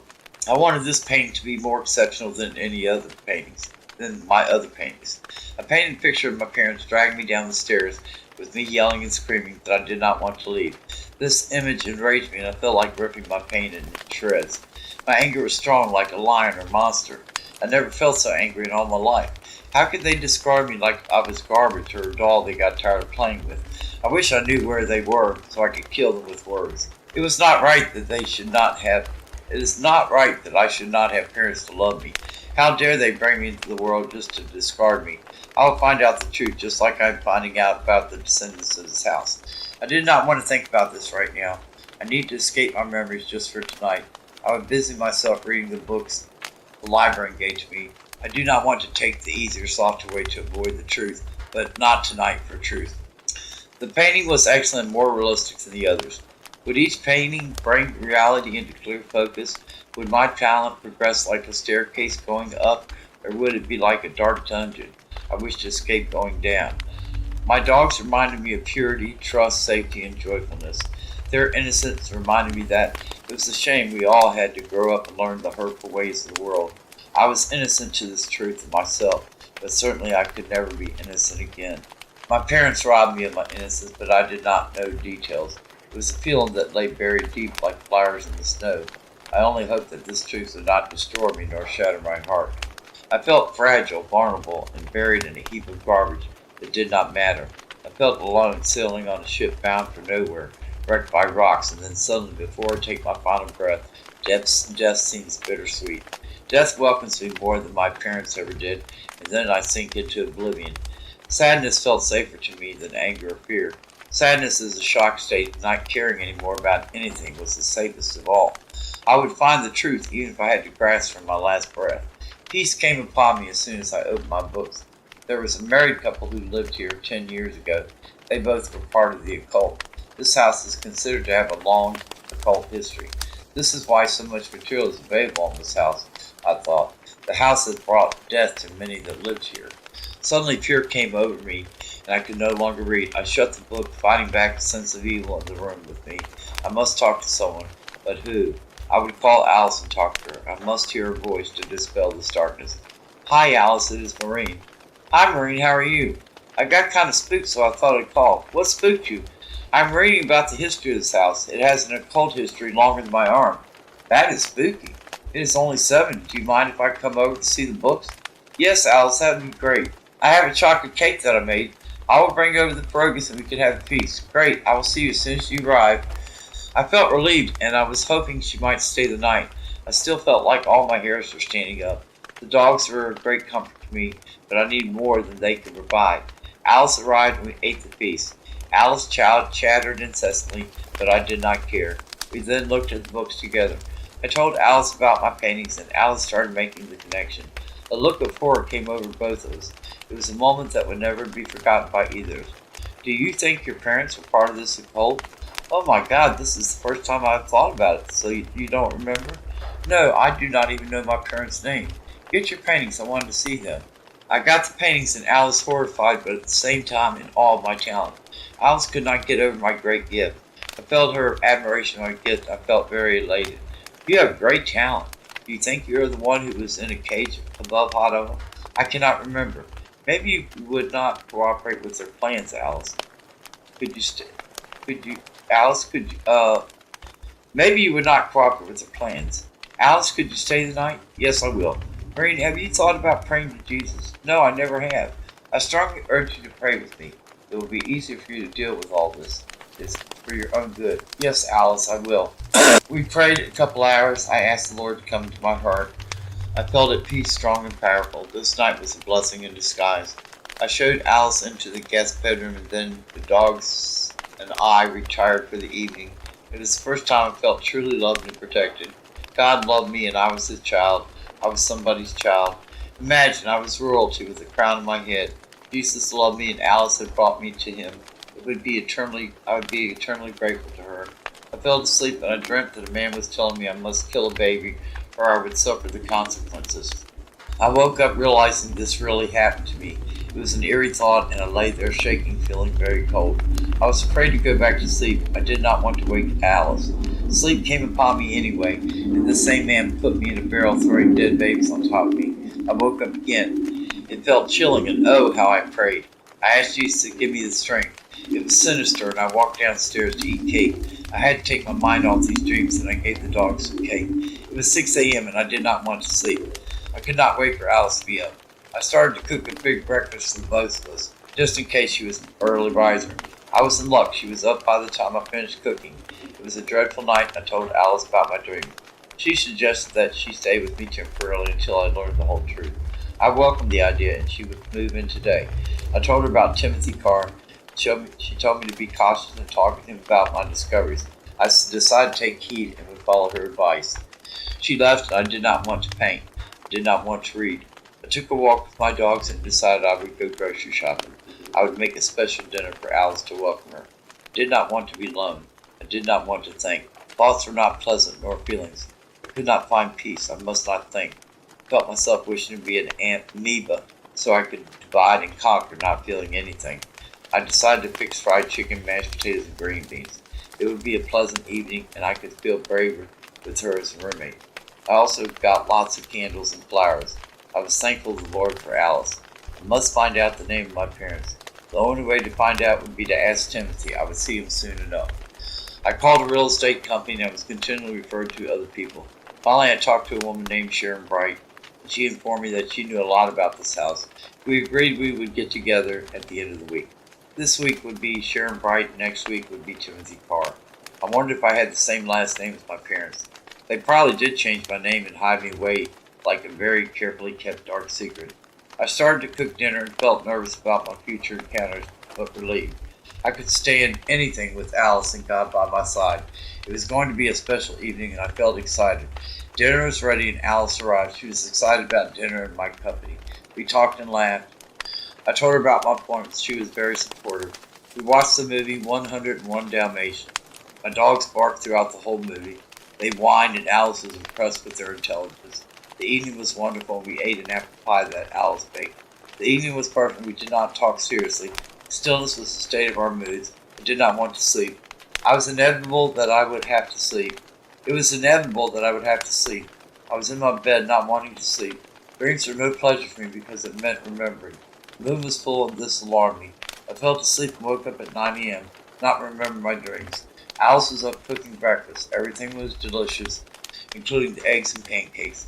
We all took a walk, and then Alice told me I needed to paint. I painted a woman being raped. It was a woman I felt I knew. It was not me that I was sure of. Her name seemed to be Tess. It was horrifying. but my work was improving. I felt sad and scared. What next must I remember? How much horror did I live through? Would this never end? My God, how have I lived? Suddenly I felt very sad. How could God let these things happen to me? Where was God? I wish I had turned to God earlier. How do people turn evil? What process does it take? What hurtful experiences bring them to an occult? Are they placed there by their parents like I was? These questions are full of answers I did not have. Evil lurks in the heart of every man. I hope I do not find out that I chose evil. Evil is the life of lies. Chapter 20. I was nervous about meeting Sharon Bright. She would be over soon. I was afraid to know more of the truth about this house in my life. The deadness of my soul always took to me, but now a joy of God was trying to possess me. How does one give up pain that has become a natural way of life? Sharon Bright arrived and we sat down to coffee. She showed me numerous pictures of the people who lived here previously. I did not learn much more about this house since I myself had acquired a lot of information. She told me I could keep everything. There is one thing, however, that was news to me. There is what she called a main house that was considered a sister house to this one. It is called the West Main House. And the main house, she told me, is 10 miles further from this one. She offered to take me there since no one is living there right now. We could get books on this house as well. We left to travel this house in mystery. I was afraid of all the demons I might discover in my own devils. I wondered where my parents were and would my memory ever return.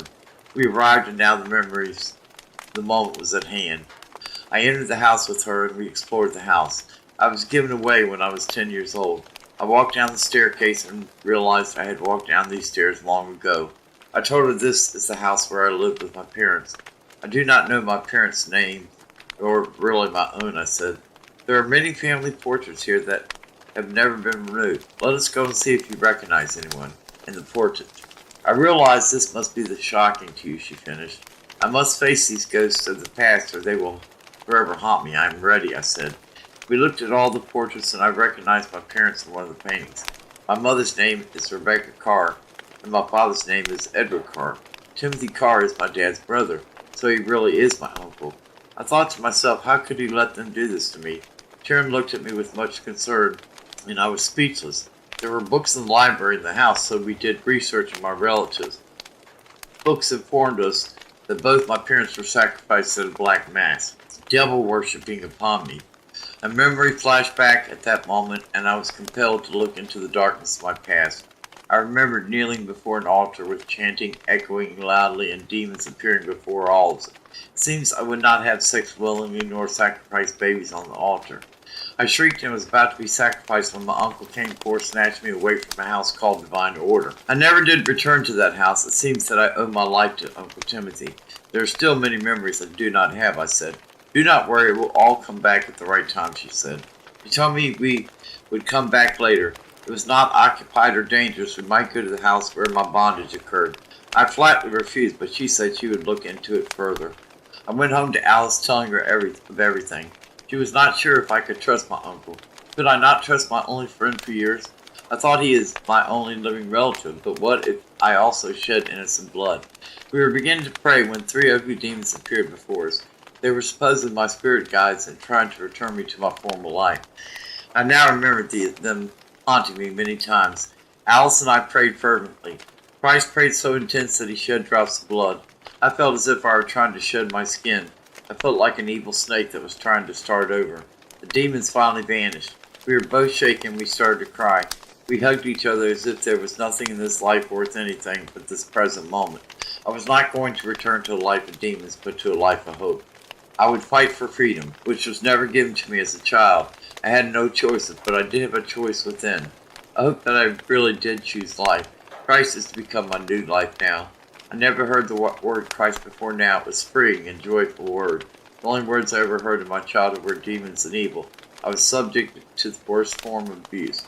I want to save all the innocent children, but I know that I am the only one that cries out in the night. My cries will be heard, and I will speak out, releasing me from darkness. I must be healed in order to heal. I cried out in the darkness as a child, but no one could hear me. I realize now that Christ heard me, for he is my only true friend. I thought my problems were too big, and I could never be released from them. I realize now that if I believe, then God is my solution. There is no problem too big for him to solve. I remember our friend there now, and she was raped. I cried out for this violent act to stop, but it did not. The dead babies thrown on top of me in the barrel was my worst torture. I wanted to die rather than kill innocent babies. Their blood was pouring all over me. I could not stop the blood nor my tears of horror and sadness. If I could kill those who have done this, then I thought I would have been free. I still hate my parents for bringing me into this evil occult. Peace was far from me, and the victims that this occult had chosen. Some were not born equal into this world. Pain is inflicted and considered joy to those inflicting. Was I not born to be loved and to love? Barrenness is not a world I was brought into. I sat there in deep pain, thinking of the memories that would never fade and new memories of the past that I wanted to forget. I was not raped nor hurt physically. I was spared a great deal, it seems, but others were not. Were the victims now the evilness that they were afraid of? I must find out the truth of their prisoners. Alice and I fell asleep. It was deep sleep, and for just a short time I could escape the madness. I would awaken again with more questions than I had answers for. Alice and I would be meeting Sharon Bright today. We ate breakfast, but I moved around as if I were a zombie, oblivious to feelings. I had no energy or strength. Alice was concerned that I should not tire myself, but I knew I could not give up. I must know every bit of truth. Lies have I always eaten. I could not stomach one more lie, or not to know every bit of truth. Truth is not always pleasant, but illusion is sickness and pain. Illusion prevents healing, and if one is afraid of healing, then one will surely die.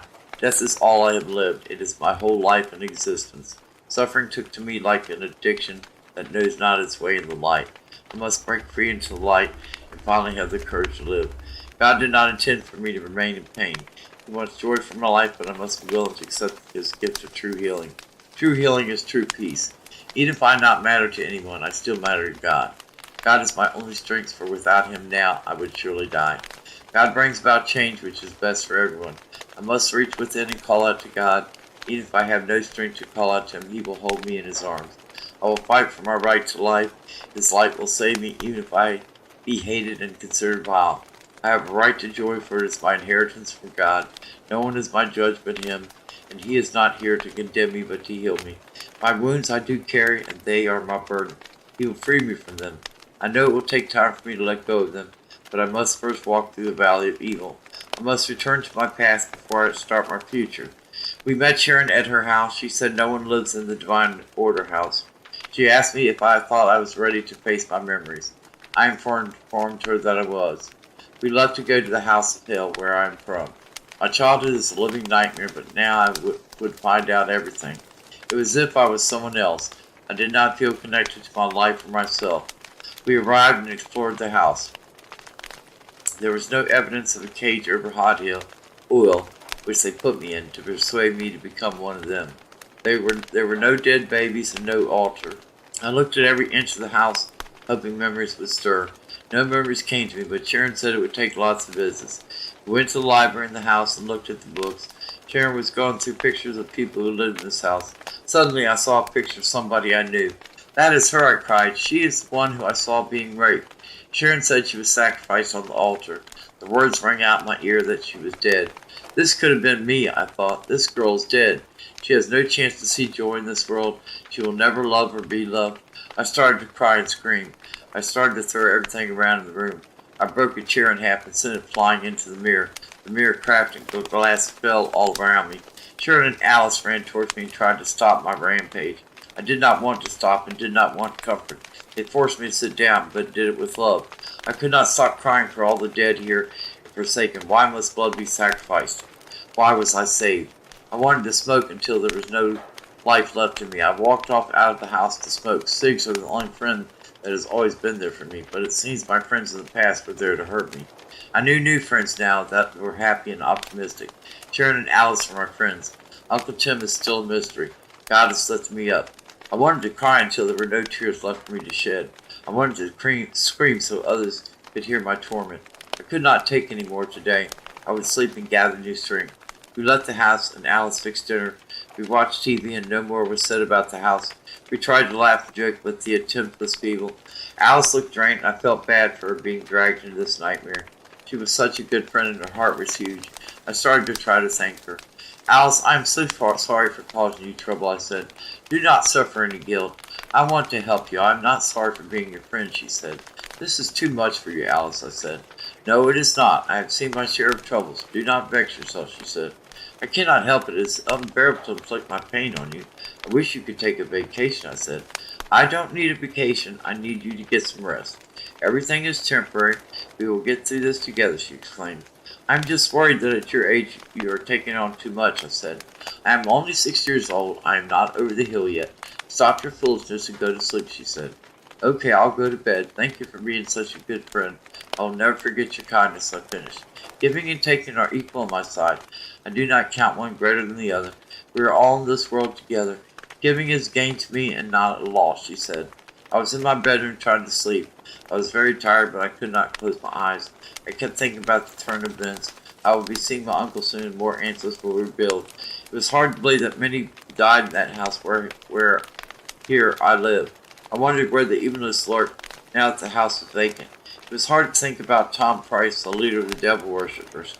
He was evil and sinister now that I remember. What did you learn about that movie, she asked. I did not like the fact that the husband put her away in an institution, I said. Yes, it was very awful of him, she said.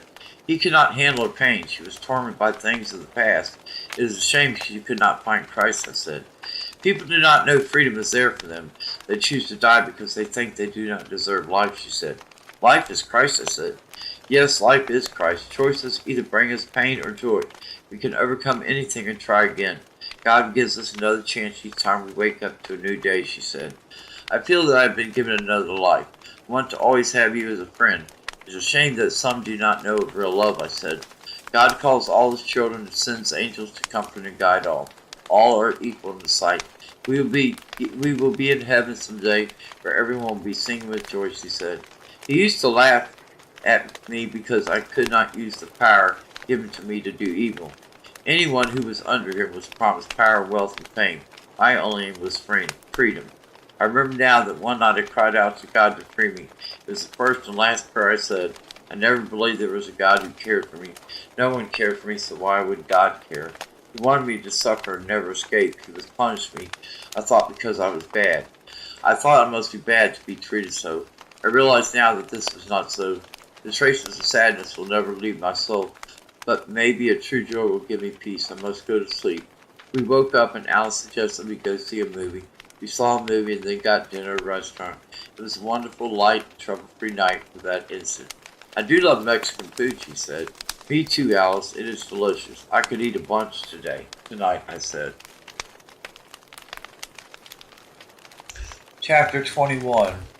I was in the company of Ross Campbell and my Uncle Timothy Carr. I did not intend to divulge anything to my uncle at this time of my recent memories. Alice had suggested that I go see a hypnotist, and I was horror-struck at the idea. I have looked so forward to meeting you. Your uncle raves at your talent. My sentiments are the same. You have a great future ahead, and do not let anyone deter you from your art, he seriously stated. Thank you. It is nice to have your support. Your house is grand, and I would love a tour. I'm very fortunate that my uncle is so devoted to me, I said. Ross proceeded to give us a tour. The enormity of the mansion was vast, and one could get lost in it, like a maze in my memories. He was quite handsome, but I could not imagine his virtues would excel his beauty. The room I was most in awe of was the art museum. He had collections of art from all over, and many greats bedecked his walls. I felt intimidated by his wealth and good looks. I was in great shock when I noticed that some of my paintings were part of his collection. He noticed my shy and embarrassed look. I felt like I was a child seeing life for the first time. My dear, you will have to get comfortable with your work being displayed. Once you have wealth, it will not seem to you such a great magnitude of unbelief and shock. Wealth is a fantasy many have, but once you have it, the weight of it is not a fantasy, he said. We had so much food to devour at dinner that the many choices could not be verbalized. If I were to describe the excited feelings I had, but yet estranged, people would wonder at my casual acceptance of this wealthy man. I was casual, but yet so out of place. I felt like fish taken out of the pond and placed into a salty ocean. The felt like I would be crushed and the salt would burn my skin. How could I possibly be comfortable and happy after such a long and perilous journey? We talked business after dinner, and suddenly I felt nervous about success. He asked me to come again so we could discuss business further. My uncle and I departed with the hope of another visit. My uncle left me in a hurry on business.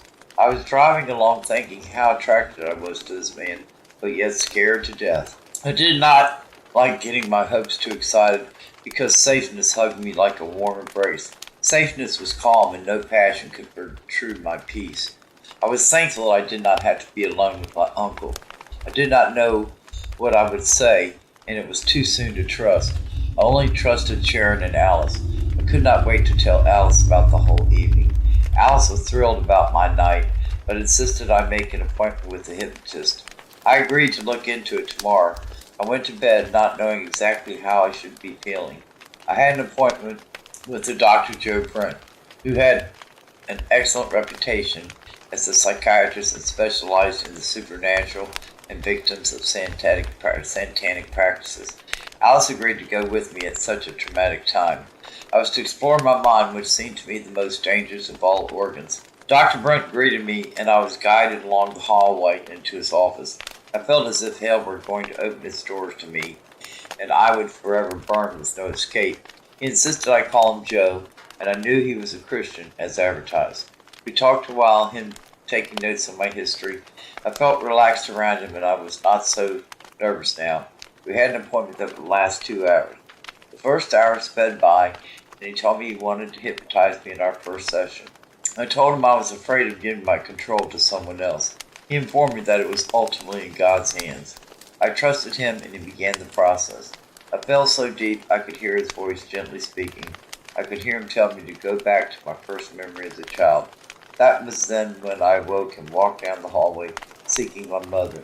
It was about 3 a.m. and I wanted not to be alone.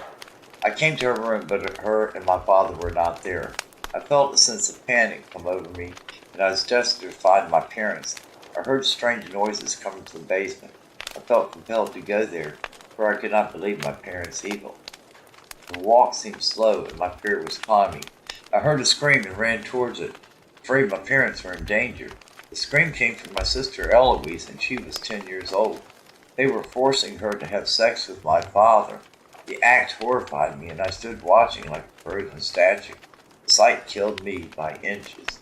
The next proceeded to butcher her with a knife, and I had to stifle my screams. I ran towards my room quickly, and all this time I thought my sister had been sent away.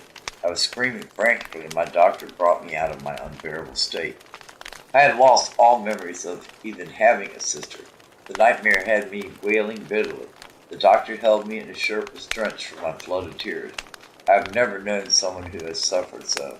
I have seen a lot of pain and horror, but I believe your pain to start so early means a lot more pain to uncover. We will take this process slowly, because it will be overbearing to your sanity, he cried sympathetically. Alice drove me home, and I went to bed. I stayed asleep for 10 hours. I woke feeling drained of every drop of blood. I sat there not wanting to move. I did not want to see Alice. I wish she would go home, I thought.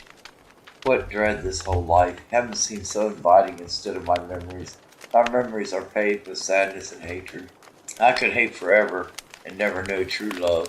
How could one be in touch with the Lord in his fullness with such blocks of murky seas? My mind was like a cave of darkness, with no fire to light my way. What could food do for me except to prolong my life? My heart was crushed, it seemed beyond repair. My mind was a prison, wanting to be released from it, so I could fly away. Flight seemed so wanting, yet one could not escape. Death was begging me to join him, but God was not ready for me. Death never comes to those who are desperate for it, only to those who do not want to embrace it. A better life seemed like a dream. How can I ever dwell on my defects if I am constantly reminded of those other than me? I was but a child, stripped of love, stripped of respect. Only pain induced me to a mass of sickness. Confusion was all around me, but I could not see the forest for the trees. What was it about me that cannot see my choices? I cannot even imagine freedom or happiness. I was so young to see the shadows, not the joy of Walt Disney for most little children. There must be something so wrong with me, to be born in such a family, and be aware of it even so soon. I imagine that God must think my stupidity beyond belief. What did I care about the sunshine? What was a nice stroll in the park to me? I wanted the sun to turn black and hear my tormentor scream. Oh, but not just this torment, but years of pain, silent pain that no one had sympathies for and could not understand. Keep going, they say, no matter what. Do your chores, and forget about the madness in your mind. Drugs did not induce me, like so many others, but trials of extreme degree. I was to keep going like a dog that does not try to make sense out of things. I was to be a robot with no feelings that were worth anything.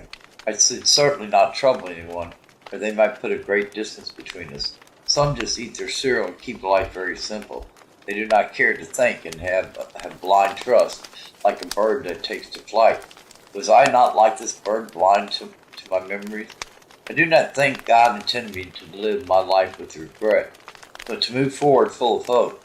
How can some be so pain-free and do not know torment, or until they have exhausted everyone?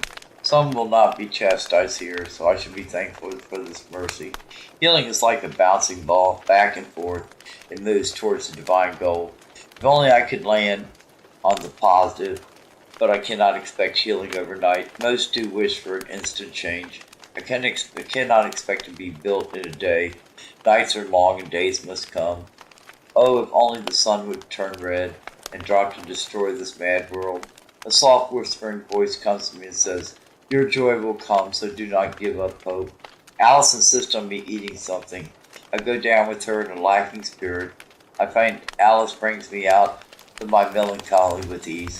I know this time is hard for you. It will not be easy, but you must be thankful for what you have. You will be given a lot, so do not be in despair, she said quietly. Alice, it is just very hard for me to keep going. I am thankful you. I'm thankful you and God really trying to help me, I said. Maybe you should keep a diary of your life. It has proved to be very useful to me. I am sure it would bring you healing, she said. I cannot write my feelings very easily. Writing is certainly not a talent for me, nor do words come easily for me. I just want to hide, I said. You cannot hide. Hiding has only prolonged your pain. Pain is a cross that must be embraced in order to be free from it, she said. Christ suffered much, but his joy was ultimate. He does not free us from pain, but uses it to help us obtain holiness. He wants us in his image, Alice said. I should be full of character when this is all over. I would like to hear more about your life. I'm so tired of mine, said I. My life has been what all lives usually are. I have tasted joy and pain that would have been unbearable if it were not for Christ and Mary, Alice said. Alice did not want to talk about her life. We had dinner and took the dogs for a walk. We spent the evening reading. Ross called and began to speak. I would like it if you could come over to see me. I would be glad to pick you up. It is only 8 p.m., so the evening is still young, he said. That would be nice, said I. I will be over shortly, he said. I hung up the phone and told Alice my plans. He was happy to see me smiling. It would be a pleasant escape, I thought. We arrived at his estate, and he suggested we sit out in the garden. He had his servants bring us drinks. I was drinking a Tom Collins and feeling very happy. He preferred whiskey, and I felt at ease. This garden and all nature kept me at peace. The garden was full of bright colors, and the odors gave me a sense of pleasure, like that of making love. I was still a virgin, but not really wanting to be. We kissed and felt on fire for more. His kisses were tender but passionate. His fingers wrung my body, and I felt feelings unknown to me before. I did not want to stop. I did not want to be a good girl. It seemed he did not want to stop either. He unbuttoned my blouse and touched my breast with hunger. I cringed with a desperate hunger and began to stroke his hair. He hungrily sucked my nipples, and my legs were wrapped around him. We took our clothes off and embraced each other tightly. He roamed every inch of my body, and for the first time I felt alive. His body I touched and kissed with passion. He said I was beautiful, and then I felt his hard muscle inside me. He looked at me in disbelief when realizing I was a virgin. This fact encouraged him to rock me harder back and forth. He was a gentle lover, and my pleasure soon joined his. I wanted to be like this forever. We kissed and kissed as if it would never end. Even when we had climaxed, the kissing was still passionate. We kissed, and the smell of flowers gave me a high. We were laying on the grass, but we did not care. We held each other close and kissed till we fell asleep. We talked of many things, but we mostly talked of art. He asked if I would paint him. I told him I was not much on doing portraits, but I would try. We confirmed that I would start early in the morning. I was not drunk but glowing. We laughed and joked with the same pleasure that at my uncle's visits. Chapter 22. We have an important spiritual purpose, she said. It was about 8 in the morning when Ross and I awoke. The sun was fading in and out. It could not make up its mind. Neither could I decide if I should feel guilty about a magnificent night. Art nor books could paint the feelings of love I felt, nor could an artist paint this garden. We gathered our clothes, putting them on, and then he informed me of some business he must attend to. He would ring me when he could get the same pleasure that of my uncle's visits, when he could get together with me again for his portrait. I was relieved in a way to get home to Alice so she would not worry, but on the other hand, I felt deeply rejected by his hurry to get rid of me. Alice was glad to see me when I arrived home. She was making raspberry tarts, but I was ready for bed. I told her I needed to get a nap, and she understood. I woke feeling very refreshed and ready to start my painting. I ate lunch and dessert with Alice, then took off towards the pond. Painting gave me a chance to express my deep-seated feelings like nothing else. I painted Ross in the garden. His face I enlarged, and I did not think I could paint him in a better likeness. I wondered what business of his could be so important. I decided to paint my sister Eloise. The face was done, but her face stared at me as if she were trying to tell me something from beyond the grave. Her face I painted with a sad and torturous look. A memory came back to me of Eloise and I talking. This conversation occurred 4 days before death. She had brightness and hope of becoming an actress. My dear Maureen, you are my favorite in the whole world. I will become an actress and take care of you. I will never marry you, no, for a spirit told me so, she said. What kind of spirit, I asked. A spirit called 4, she said. I did not know someone could have the name of a number, I asked. Well, that is what he told me. He says you and I have important callings, she said. What are callings, I asked. Does that mean a job, I asked. Yes, but it is a really important job, she said. What are our jobs, I asked. The spirit told me that I will make a great sacrifice for my sister. I will probably become an actress and take care of you. The spirit told me that your virginity is very important and must be preserved for a great purpose, she said. What is virginity, I asked. It is your pure heart, I think. I do not know exactly. He said some words to me about sex, but I do not know what that is, and I was afraid to ask, she said. Why were you afraid to ask, I asked. He is a very nice spirit, but he was a little scary, she said. He told me his name has great meaning, and this was the answer to all my questions. He would not tell me any more, he said. I was too young to be told, she said. I wish I were grown up. I want to be a painter and take care of myself. One time I saw an angel who told me he would always protect me, I said. What kind of angel, she asked. He said his name was Gabriel, I said. Number 4 told me your purpose was the most important. I did not feel hurt. You have always been special to me, she said. I don't want to do anything but paint, I said. That was the last time I talked to my sister. What did all this mean? I certainly was no virgin anymore. I felt so sad and wondered why my sister had to die for me. This was all so scary to me. Was it the name Gabriel who appeared before Mary? My memory seemed hazy, and I did not know what was real. Then why did they force me to have sex? Then suddenly memories flashed before my eyes. They did not force me to have sex, but only wanted me to kill others. They would not allow anyone to have sex with me. I must know what the number 4 means. I wonder if I am still in danger. Who is really my friend? Trust once tried over and over leads one to appreciate the fickleness of human beings. Their folly is master over their virtue.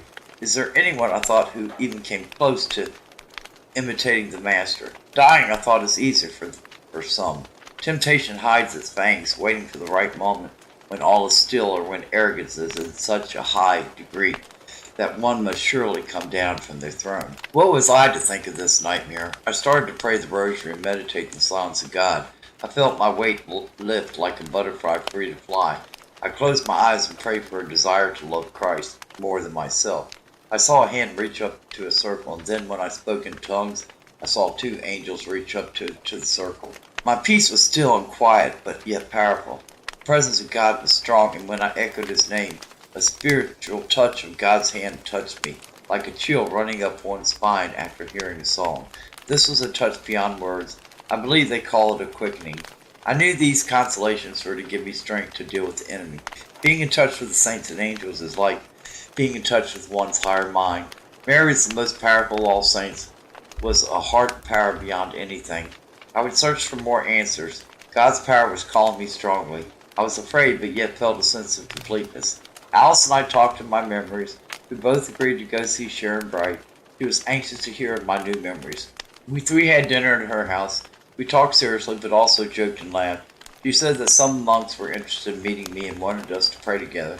We arrived at the monastery, and the Trappist monks were glad to see us. The monastery was hidden far from view, and few knew of their location. We chanted the Gregorian songs that were a sweet melody, and the harmony was powerful, and bringing one into the presence of God. They wanted me to come and pray with them every night if I could. I was honored in a way I never thought possible. They were very interested in my story and art. They gave us a tour, and I never saw a room so peaceful. We all ate dinner together and laughed heartily. One monk, whose name was Thomas, asked if he could speak alone with me. We walked along the rows and rows of gardens, and there were benches there to sit and meditate. The monastery was a huge old building that had been there since the 1400s. It had of course been restored in places, when something so old could not withstand the wearing of time. We sat down, and Thomas looked at me with a knowing look. I felt a connection with him that I never felt with anyone again. I felt as if I had known him in another life. It was a connection of friendship, love, and a spirit that could look inside my soul and know my depth. He was a spiritual light that radiated with power and assurance. His eyes gave one a feeling that he could do anything. If he told me he could walk on water, then I would believe him. He took my hand, held it gently in his, and kissed it tenderly. It was not intrusive. This action was as natural as the sun shining. It was as if I was returning home after a long journey. Tom was handsome, but not shockingly comely. His eyes were fiery green, and one could not stop staring at him. Everything about his appearance was perfectly set in the right proportions. Ross was more handsome, but his spirit could not match that of Thomas. Thomas looked at me as if we were lovers reuniting after a terrible long separation. He looked deep into my eyes, my soul, to such a penetrating depth that I had not realized my power or influence. He looked at me as if trying to tell me I had all the answers. His gaze gave me the impression that he had all the answers. He had only to tap into his power and be one with his knowledge. His eyes had a power that one might have seen in Jesus when he walked the earth. His company was what one treasured and never wished to leave aside. It seemed he had more to say when he said nothing at all. I have dreamed about you. You must continue to pray here. Your answers are within these walls, he said. Are my answers going to be hard to hear? Will they touch me sweetly like you do me? Do I know you? I asked. You know me better than anyone. You must gain your memories, for it is all we have to prove that we have lived. I cannot tell you much right now, he said. Why can you not tell me everything? Must I struggle alone? Do I know you in this life or another? I asked. Your answers lie in your dreams. Your prayers will stir your soul.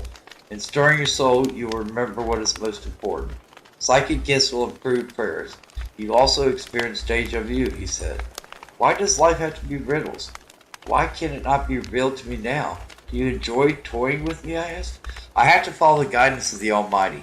He does not reveal everything all at once. It is His way to give us more to look forward to. I will tell you of one of my dreams, he said. My dream of you is a very spiritual nature. You are running away from the ocean and start to run towards the pond. I am sitting there waiting for you. We make love and become one in every sense, he said. He continues to narrate his dream to me. We have known each other before, but neither of us know from where. God leaves this a mystery, and then I must leave you. You do not want to go, but a force picks you up and carries you back to the ocean, he said. Oh, this sounds like mumbo-jumbo. This dream does not mean anything. Again, I say you are toying with me, I said. I could not toy with my flesh and blood. You are my heart day and night. My life does not come to fullness until I'm with you, he said. I do not know you, nor have I dreamed of you. You are mad and have been in this wreckage too long.